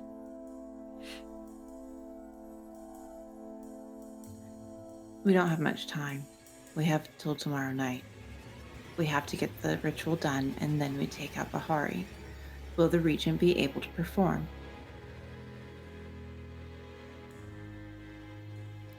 Yeah. Will you be able to perform? Yeah, of course. Hayden, I don't trust anybody. Anybody but you. Well, if I bring the Regent into this, we're killing the other two also. I don't want to kill Francis. But if you don't leave me a choice...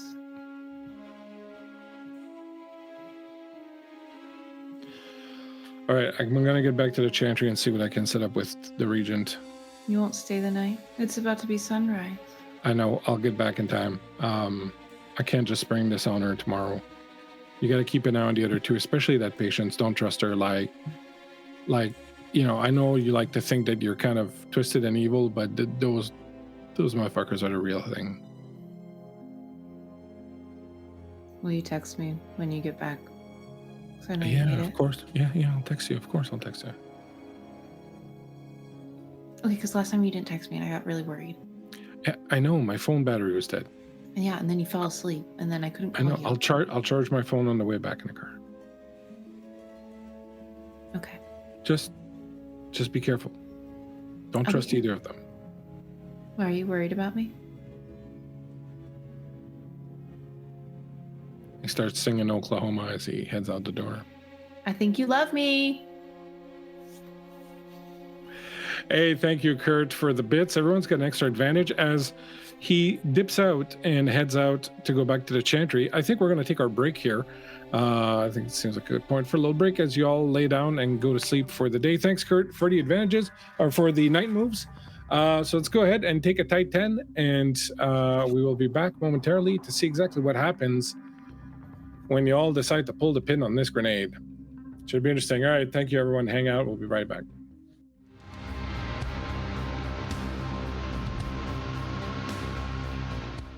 Thank you for hanging out with us. We are back here with Heartless, a little tale of a few Setites and a Bali just hanging out together. Two Setites and a Bali walk into a bar.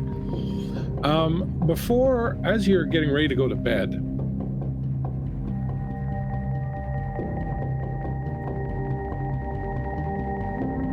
Francis, you get a ding on your phone. Pull out the phone.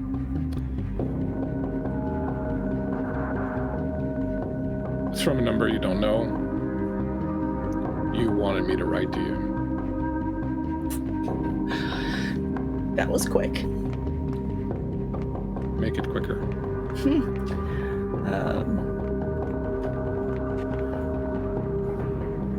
What needs to be done for you not to come back? Explain yourself. Ever. Period. What's your angle? none that concerns you.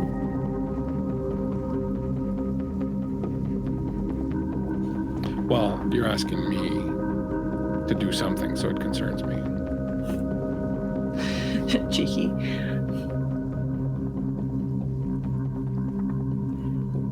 Some people need to learn they can't control everything.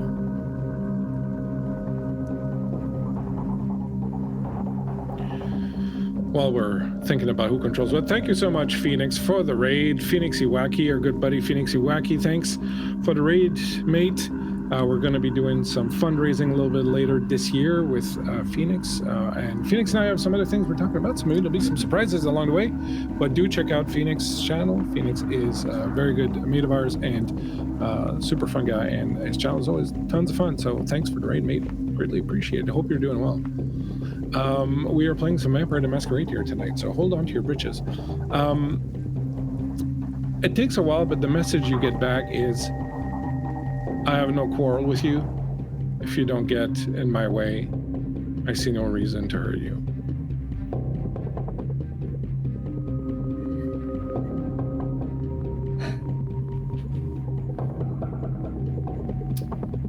Is there any way we can both stay out of each other's way?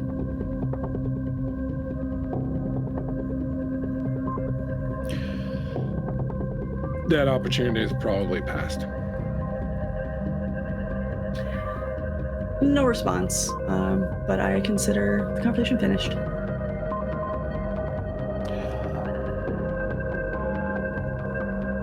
You settle in to go to bed. Patience, as you lie down, getting yourself ready for bed, you hear in your ear, can you feel it now? Can you feel it? And when you hear that, you start feeling, where is the statue bones of the snake and the wolf? It's probably in that safety deposit box. Okay. You start, Patience, feeling a tug. You start feeling something calling to you. You are kind of half in, half out of sleep. You have a strange vision. You see a prison. As if you're walking down the main floor of a prison with cells on either side of you. The cells are empty, but they smell of blood and death. You go down a set of stairs, and the set of stairs is a set of stairs that's in a spiral. And you go down the spiral, and you go down the spiral, and you go down the spiral, and eventually you find yourself in a cave. And in this cave, it smells of wet dog, of wet wolf. Your eyes open. That scent lingers, that feeling calls to you. You get the sense of something reaching out to you, calling to you, and it's coming from kind of the direction where the safe deposit box was earlier, where, actually you wouldn't have seen that, sorry, but kind of somewhere behind the main counter area. Am I alone down here? Yeah, I would think so at this point. I'll get up quietly, try not to, disturb anyone who might be asleep. And I'll sort of just let it draw me to it until I can feel that it's coming from that safe deposit box. You walk towards it, and that smell that pervades that area in the underground where you and the others hang out, that stench that you've come to associate with, the one that's buried down there, that stench that you've come to associate with, that sweetest taste of all, the taste of corruption, is emanating very strongly from that safe deposit box. Yes, there it is. It is ours. We need it back. Bring it back to me.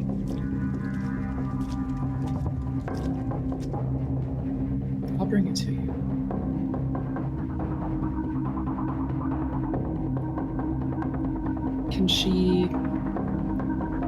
Could she break into this thing?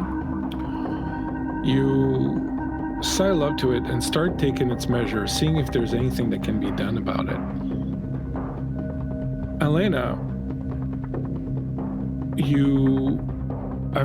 feel like you've just fallen asleep. It hasn't been very long. You feel the bed move as if someone just sat down in it with you.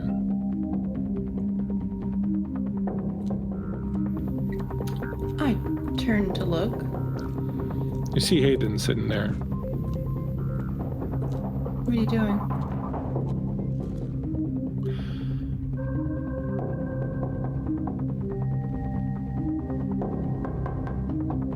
The jaw only dislocates so far. I've made an entire career, life, really, out of hunting those who deal with powers they shouldn't deal with. I was very curious about you and about your blood and your clan and your knowledge. And that curiosity plus orders from my superiors led me to seek you out and to enter your life. And while we have managed to develop some personal connection throughout all of this, the fact remains that we all have a line. And mine is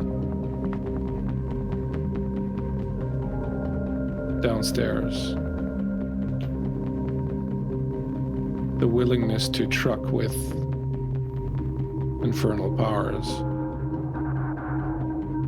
is further than the jaw can go. Hayden, I already told you. I don't want to fuck with the Bali. I didn't know she was Bali. I told you. Well, yeah, but what am I supposed to do now? Tell me what to do and I'll do it. I'll do anything. He reaches out to you, puts his hand on your cheek and just caresses it slowly. I'm very sorry. And his hand bursts into flames. Roll initiative. I don't think Helena wants to fight him. But I feel like she doesn't know what else to do.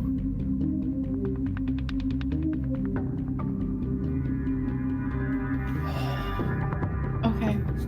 Tell me what I need to roll. I never remember. No worries. So,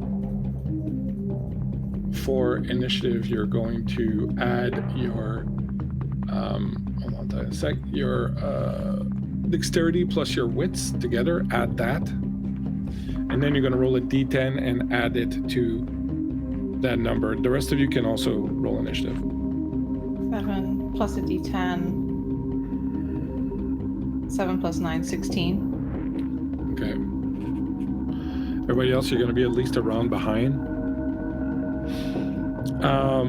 His hand bursts into flames, and you feel the flames start to engulf you and engulf the bed that you're in. Roll your stamina, if you will. Do you have any fortitude? I don't think so. I'm looking at my sheet. I don't see where it would be. It would be a discipline. No, I don't have fortitude then. Okay. So then go ahead and roll a number of dice equal to your stamina. Your targets is going to be 7s. I've got 2 successes. Okay. And then I'm going to need you to make a Rostrek roll. Now, a Rostrek roll is, because of the fear of fire, you are going to roll a number of dice equal to your courage.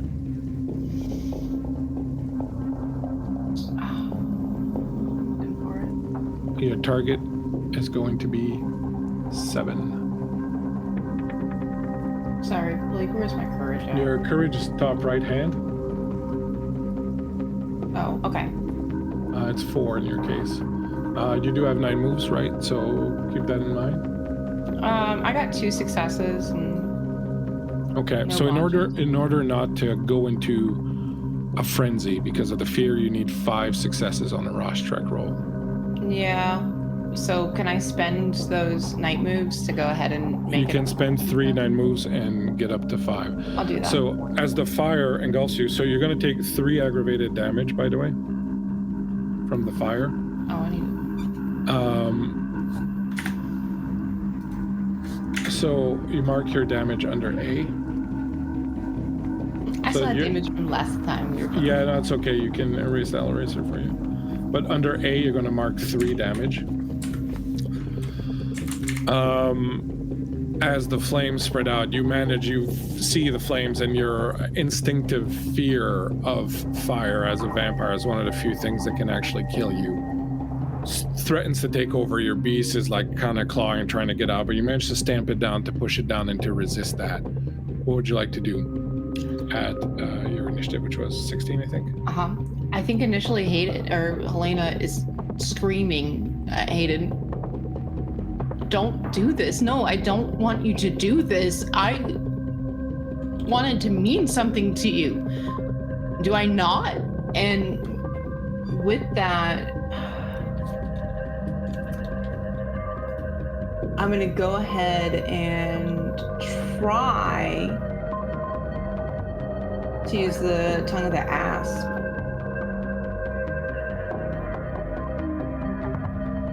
If possible.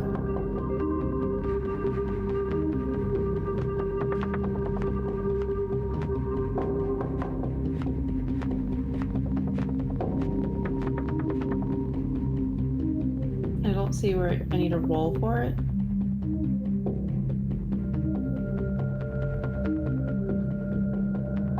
You're muted, Blake.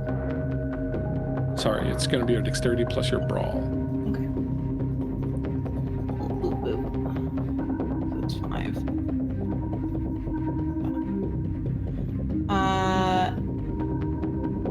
I got 1 botch.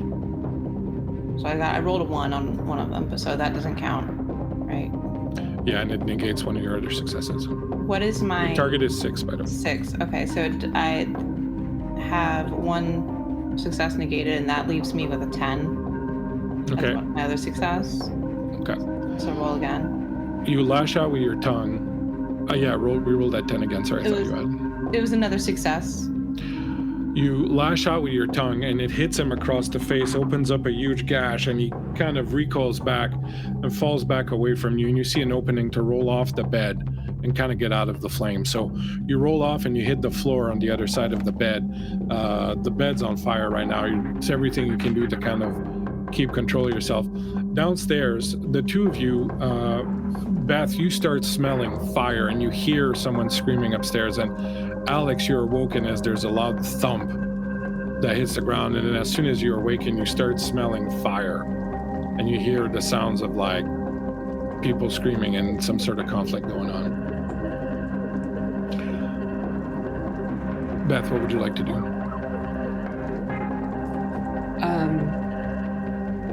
Patience will start going up the stairs. I think she'd be cautious to just, burst right in, but she'll definitely want to get close and see what's going on. You step up the stairs, and as you hit the landing, you start feeling the fire, and you feel the fear of it, but then that voice that speaks to you comes in and calms and pushes away the fear of the fire and says, "Help her."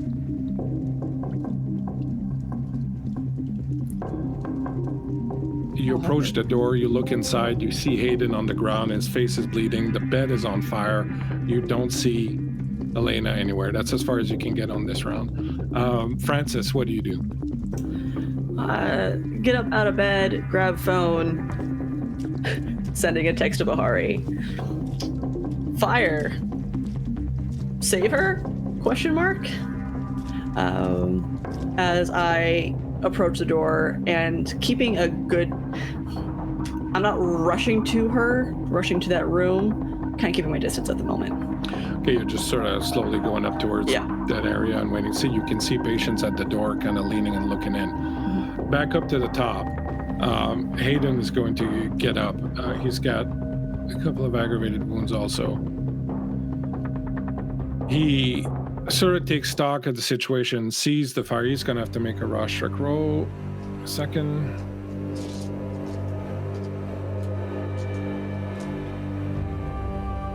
Yeah, he's okay. He manages to kind of, he looks around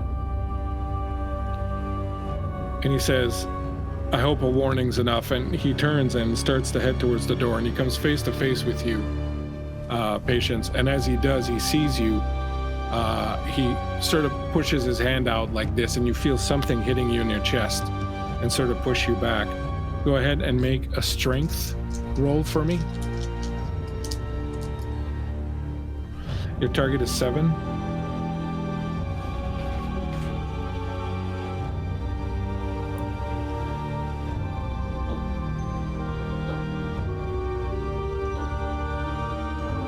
I got 110. Okay, you can reroll it. 9. That's 2 successes? Yes. All right, so you feel the force bolt hit you right in the chest. It lifts you off your feet. You go off through the banister and come crashing down. You're going to take 2 regular wounds. You can make a stamina roll. Roll your stamina. Target is 6.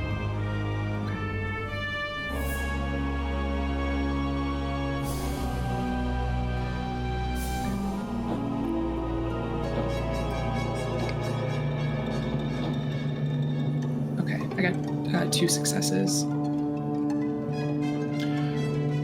You got 2 successes? All right, so you'll take 1 regular damage as you fall and hit the ground. You can heal 1 regular damage for 1 blood whenever you want. Okay. You fall down, hit back. Francis, you see patients go flying out over the banister and hit the ground below you. Helena.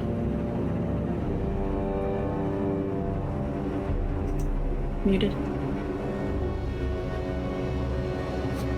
Helena's chasing after Hayden, and she's crying for him, and baby, no, you can't leave like this, no.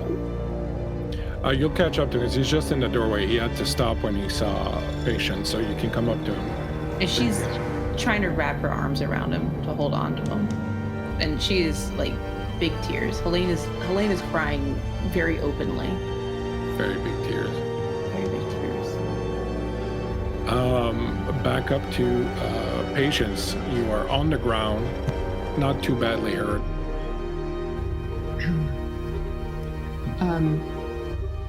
I need to get to Helena. So I will,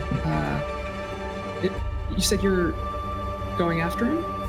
She's like hugging herself to him and trying to keep him to stay. She will.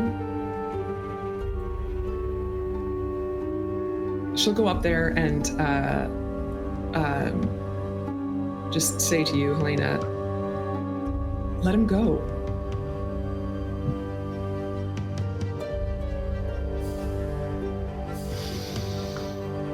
I think she shakes her head no. Francis, what do you do? I take a picture of this tableau in front of me.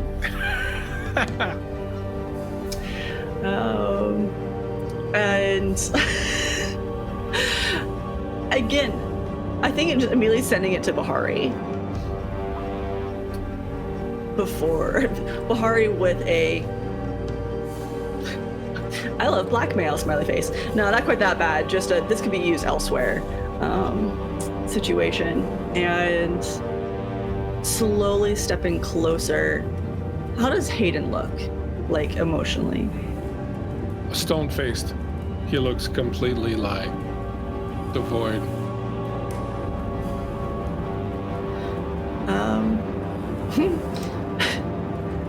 I would like to use Eyes of the Serpent to make him stand still.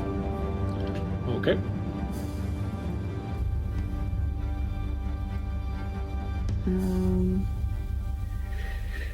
Vampires, other creatures can be affected if they make a willpower roll of difficulty 9.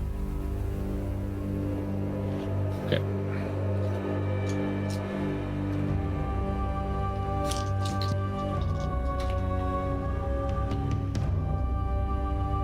I got 2 successes. Okay.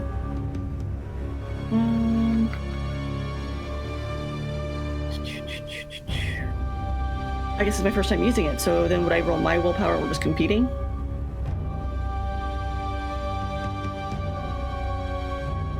No, you make a willpower roll. Sorry, not me. You have to make a willpower roll, target 9. Oh, okay. Gotcha. Sorry, I don't mean to slow us down. No, it's okay. Roll number of dice equal to your willpower. Power.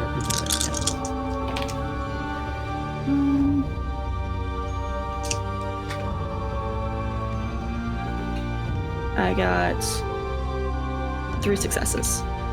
Wow. So you look at him and he looks in your eyes and your eyes turn into serpentine eyes with a slit upside down, and all of a sudden you see Hayden just stop moving and he's kind of just swaying there looking at Francis. So yeah, it's like taking off the glasses to make the eye contact and a smile and looking over to Hayden. Not Hayden, to Helena. He's not going anywhere. Sister. I think she's gonna withdraw then. If that's the case. Unless we're still in initiative. No, we're no longer in initiative. He's not going to be able to move until the eye contact's broken. So, till that happens, the 3 of you are free to do what you want. Direct eye contact happening. I have a question for you, Bleak. Yeah. If I were to make a blood bond, does it have to be on 3 separate nights? Yeah. Damn it. And that's why you need to, find a way to immobilize someone. Surely Gilgamesh could help with that. Yeah, you could try staking him also. Just know the second you do anything to him, it's going to break the eyes of the serpent. So whatever you do better be good. I'm not willing to let him go.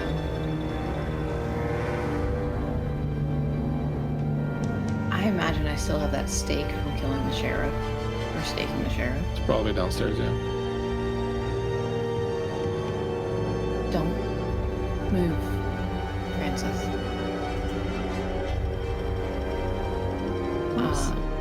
Helena's gonna run down and go look for this. What's Patience doing during that time? She's got her eyes on Helena.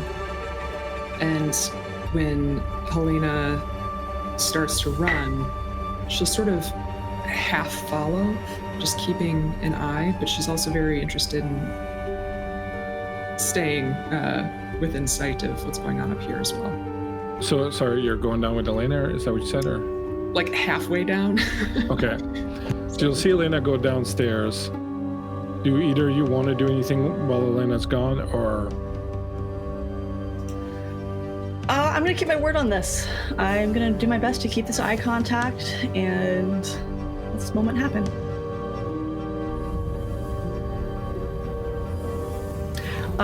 Maybe even taking a chance to say, you should have stayed out of our way.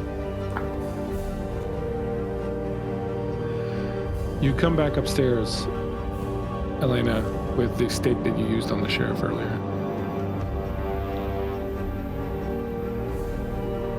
You're the person that I care about the most.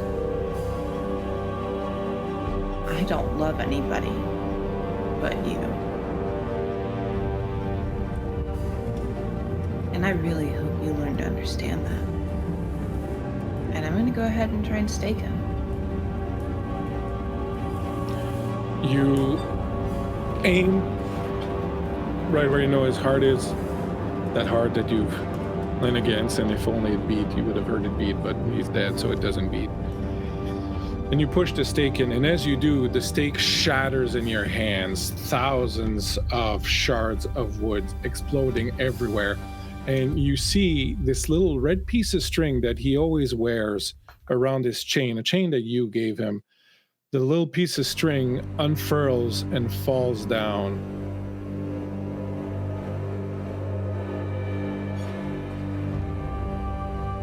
He looks at you, Helena, and you can see him make a decision.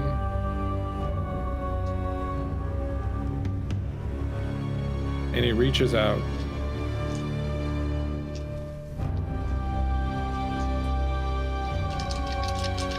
With his hand. Like how many dice you're rolling.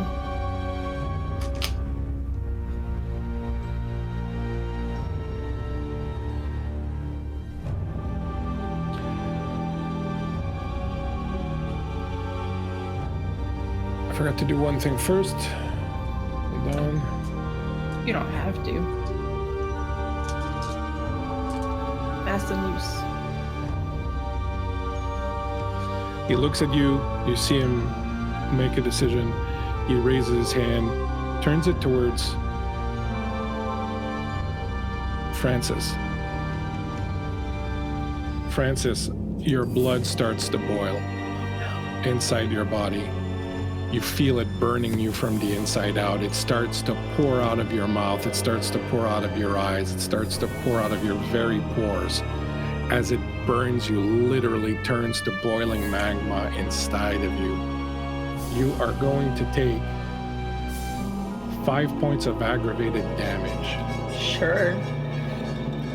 As your blood boiling erupts, you lose 5 blood also. As it erupts from your skin boiling, spills out all over. I'm gonna ask, probably not Patience, but I'm gonna ask Bones to make a, give me a willpower check, Bones. Okay. Okay. It's my total that I'm... Total number of willpower, and your target is 6. I've got 3 successes. One of them is a crit, so I'm gonna re-roll it. So that makes for 4 successes. Okay. How much blood do you have left, Alex? After 5 are gone. 3. All right. For blood pool, right? Yeah. Yeah. You need to make. You need to make a self-control roll. Oh, that's great. Okay. I can do that.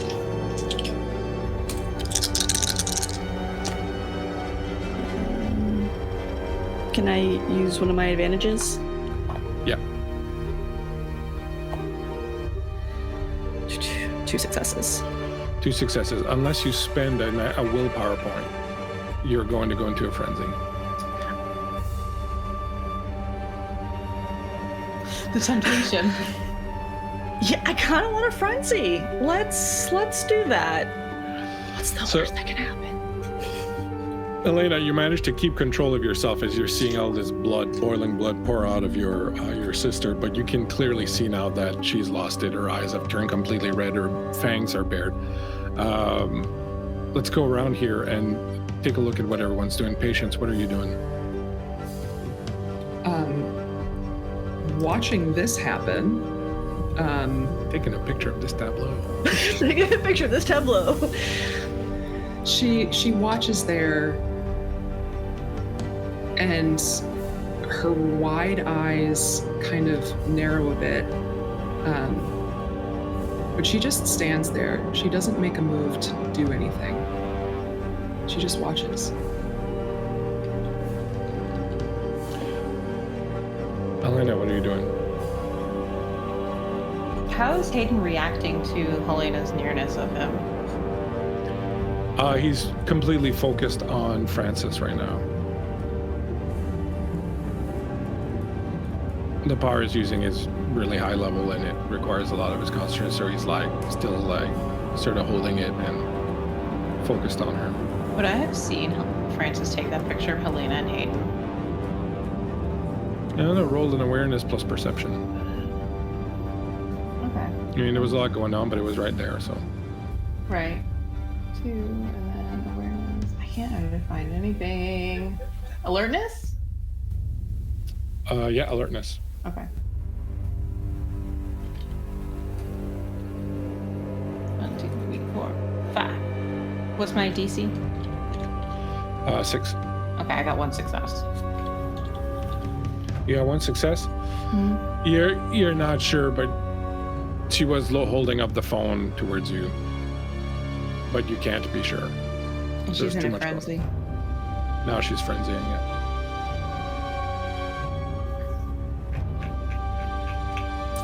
I would like to use the tongue of apps on her. Ooh. So it's my dex and my what? Your brawl, your dex and your brawl. Okay. 1, 2, 3, 4, 5. What's my Your target is 6. target? It's 3 successes. 3 successes. Your tongue lashes out, wraps around her throat, and 3 successes will bring her to incapacitated. As your tongue wraps around her throat and digs into her flesh, you can see her eyes roll back inside her head, and you pull taut on it, and you hear a snap, and she falls to the ground. She's not dead, she's incapacitated.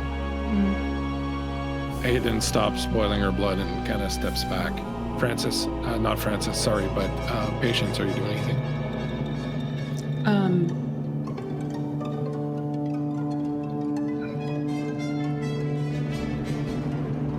No, she's just gonna continue to watch this. Getting some popcorn. Yeah. Hayden kind of steps back, looks at her immobile, then looks at you. And he's like prepared to defend himself.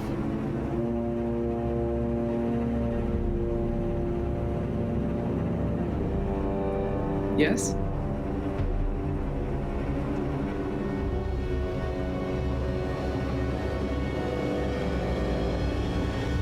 He's just looking at you, Helena. I don't want to hurt you. I meant what I said. Hayden, I love you.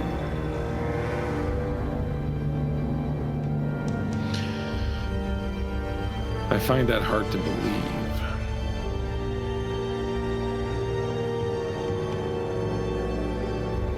How is that hard to believe? Don't you see the things you've done, the things you do, the things you want to do? It doesn't negate the fact that I love you. The fact that I care about you. The fact that you're the only person that I fucking think about all day. You just tried to put a stake in my chest. I wanted to keep you still. For what? For what? What were you going to do?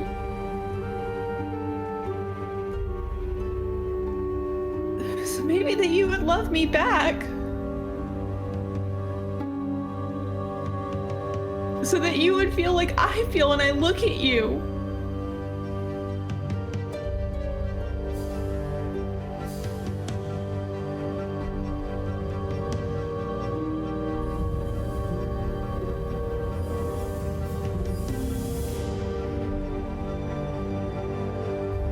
It was never about that.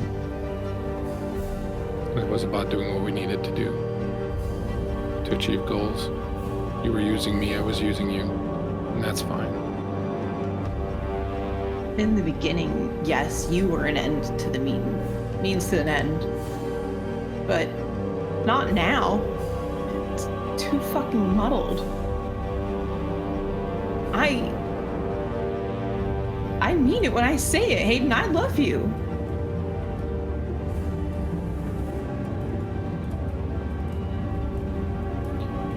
He stands up.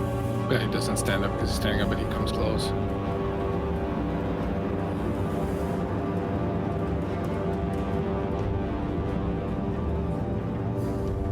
I don't think that word has really any meaning in the world that we live in. But I'll tell you what. There's something to be said for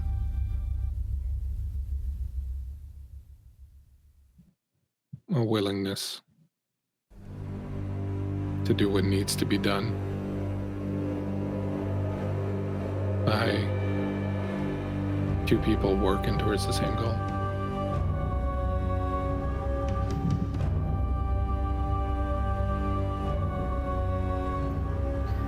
Speak plainly, Hayden.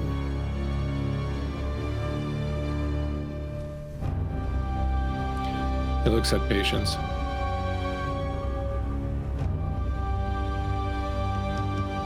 Okay. Run off. Run off to your master. And you tell Excuse me? him. You run off to your master. And you tell him.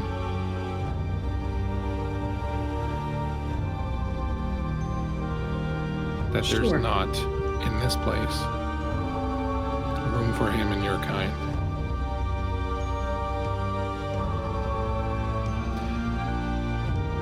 And that I won't tolerate you being here. And I'm not saying this so that you have the time to leave. I'm just telling you that come tomorrow, I'm going to make it my personal mission to eradicate the lot of you. And if you think that that's an idle threat, don't just hear my voice, but hear the combined voice of the entire Tremere clan.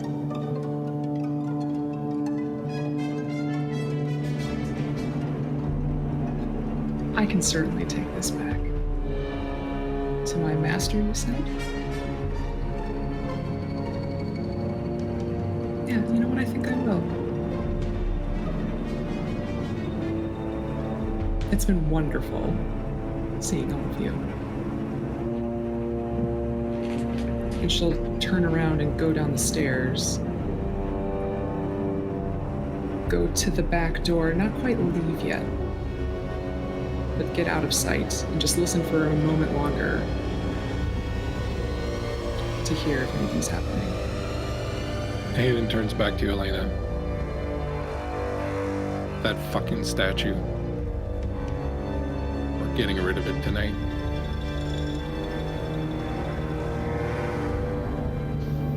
I think Hayden, if he looks at Helena, she's like a puppy with her tail tucked between her legs. Put out the fire on my bed, please. Get the fucking artifact. She looks at Francis. Don't worry about her. We'll deal with her in a minute. Helena goes down the stairs to the safety deposit box. And she opens it. She pulls out the statue. And she goes back upstairs to Hayden with it. He's crouching near Francis, and you see that he's got like a little vial out, and he's scraped a whole bunch of her blood into it. He stoppers it. Puts it in his bag. What are you doing with that? Insurance. I'm assuming you don't want to kill her. No. All right, then we need insurance. Put the statue on the floor. She does so.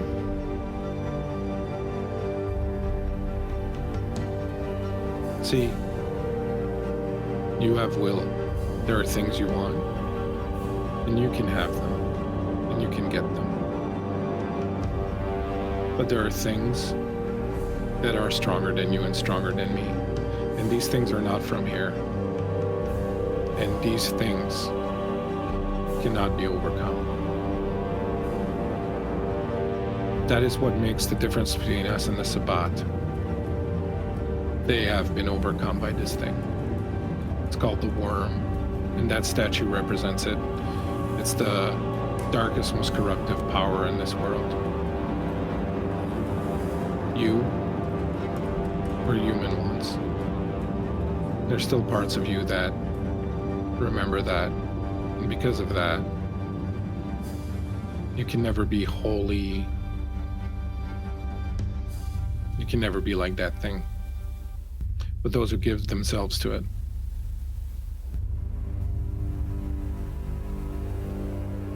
It's the vilest darkness that there is in this world. And so, you want to take Bahari's place. You want to keep doing what you're doing. Spread your God, your master's words. Preach corruption. Let this world know what it really is. Cesspit of foulness. Then that's fine. At best, you'll reach throughout Chicago, maybe a few cities around. But your impact will be limited. You'll have your little kingdom. You'll be Ereshkigal, the little goddess of the underworld here. But you won't ruin the entire world for everybody. And I can live with that. But this thing is the enemy. This thing is what ends everything, including us. So, I don't know. You love me? You say you love me? I don't know. I don't know if that's something that either of us are capable. We're both fairly heartless. But if you want to have what you want to have, I can help you, but it starts with destroying this and standing up against this. This is where your jaw does not extend any further. And if you do that,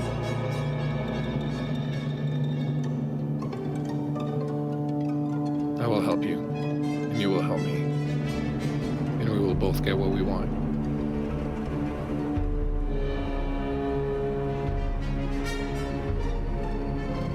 I just need to destroy it.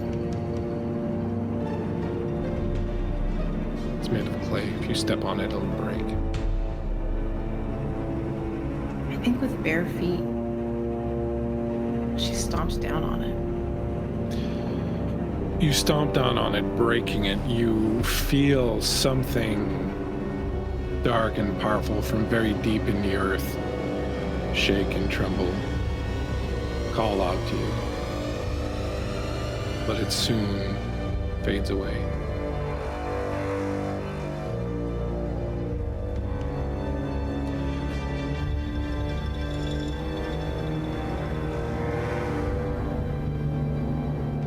Pick this one up for something I need to show you. She'll do so. You pick her up, she's lifeless in your hands, covered in sticky, burnt blood. It's like we don't have a lot of time. Sun's up in 30 minutes. Alright, fine. I think she holds Francis like... This sounds really cheesy, but one of those paintings of like the Virgin Mary, like holding baby Jesus. He goes outside, pulls up the car, backs it up to the back door, opens the trunk. Put her in there for now. Patience, what are you doing? Did she feel anything when the artifact Yeah, you was felt destroyed? deep disappointment. Yeah. Thought that might be the case.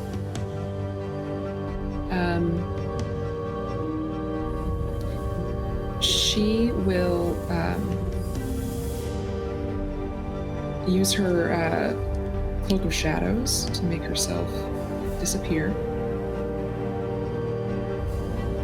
And she'll wait out that back door to watch what they end up doing. Because she kind of fucked this up. And if she's able to keep tabs, it might help her a bit. They'll get in the car and they'll drive. You can follow them. They go not too far away. He parks in the back. There's a motel. He opens the back of the trunk. He grabs Francis. throws her over his shoulder like a sack of potatoes. Come. You go in through the garage. You walk up to the penthouse. As you arrive, you can tell the sun's about to rise. You see, standing in the middle of the room, the regent, Charlotte Rojas. At her feet is a burnt corpse. Hayden walks in and puts Francis down on the ground next to Bahari's corpse. He walks over to the windows, presses a button, and these really dark metal shades slide in. He's like, we're gonna be here for a while. The regent looks at you. You managed to convince him not to kill you. I told him I loved him.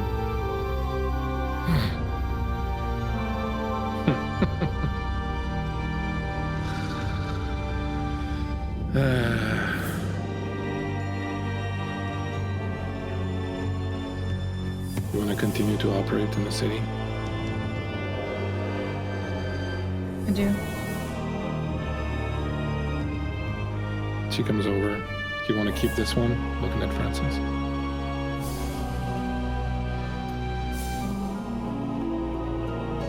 No.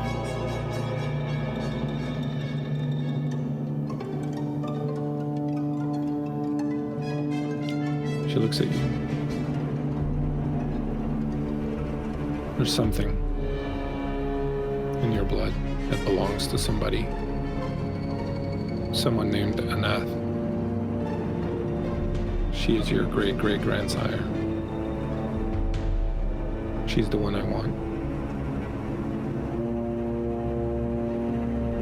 You helped me get her here.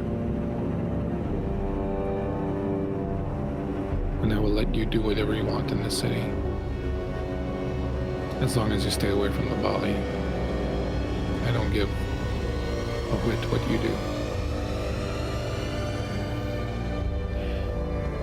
I may be the Tremere Regent to you, but I have plans of my own. And I could use you. I should warn you. I'm under the impression that the Bali, well, I don't want them, really want me. I'm counting on that. Would you do something for me? I think she looks back at Hayden almost nervously. Hayden just nods, almost imperceptibly. She'll look back at Charlotte. What is it?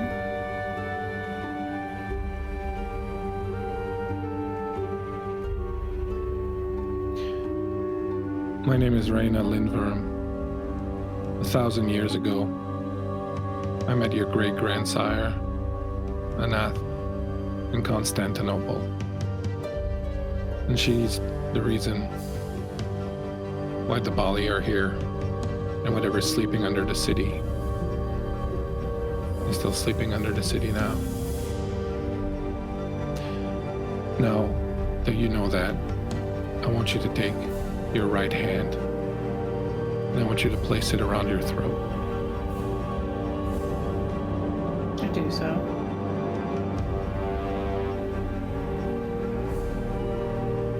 That is my hand. You belong to me now. And if you help me accomplish what I want to accomplish, I will let you do what you want in this city after I'm gone. Deal.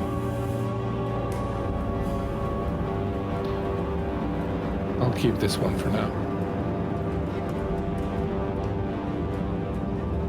Aiden will stay with you. He has a weakness for you.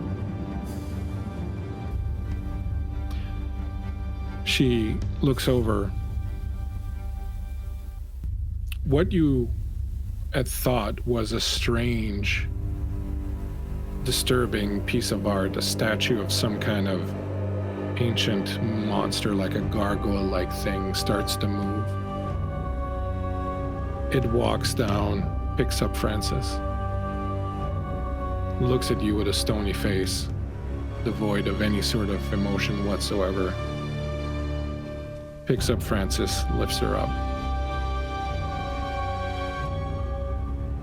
You can enjoy this room. It's protected from the sun. Come tomorrow night. You'll make yourself useful and reach out to Archie and convince him that you want to take his deal. All right. Good girl. She turns, and her and the gargoyle carrying Francis depart.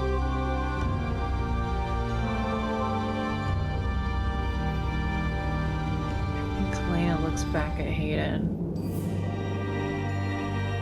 What does this mean for you and I? He comes over. Very gently, he rubs at your neck where you were just holding it.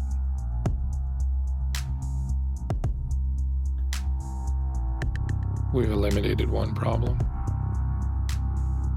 And he looks at the remains of Bahari on the floor.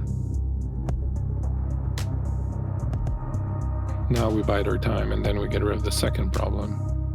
The one that just walked out this door. And then it's just you and me, baby. And he's gonna lean in and pull you roughly to him and put his mouth on yours.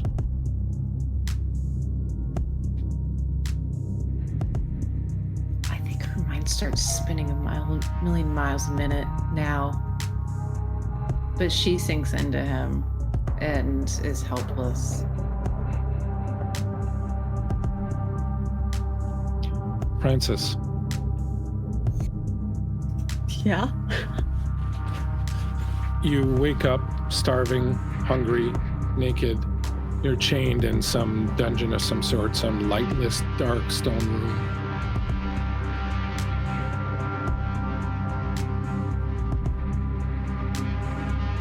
You feel hungry, you feel empty. You still remember the pain of your blood boiling through your skin, coming out of your body, and this lava-like flow and just burning everything on its way out. You're haunted by that. You tremble and you feel the effects of that for quite a long time, and it's several hours before you can kind of get control of yourself. You only manage to when the door is open briefly and blood, a bucket of it, is placed on the floor. And you drink. And as you do, you feel a hand on your shoulder.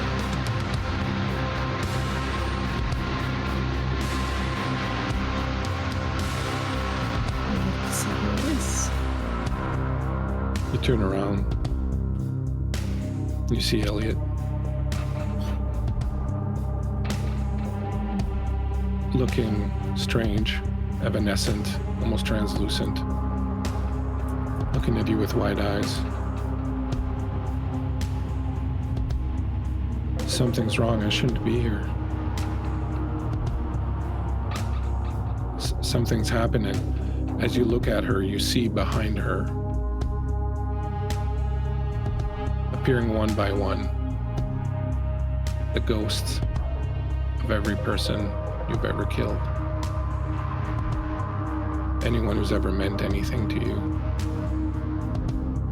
All lined up one behind the other. They're all saying, something's wrong. Something's wrong. Something's wrong.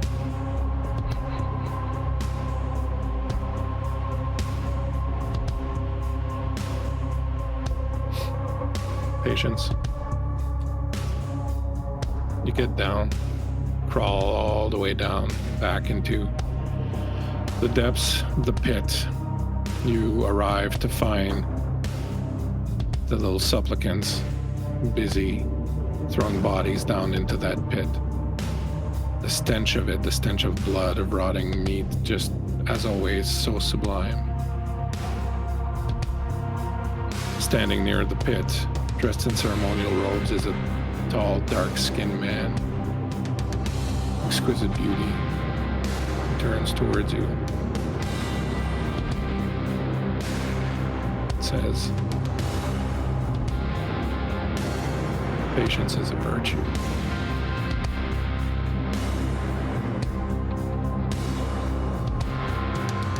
What they say. Now, and he comes over and drapes an arm around your shoulders. Tell me exactly everything that happened and everything that you saw tonight.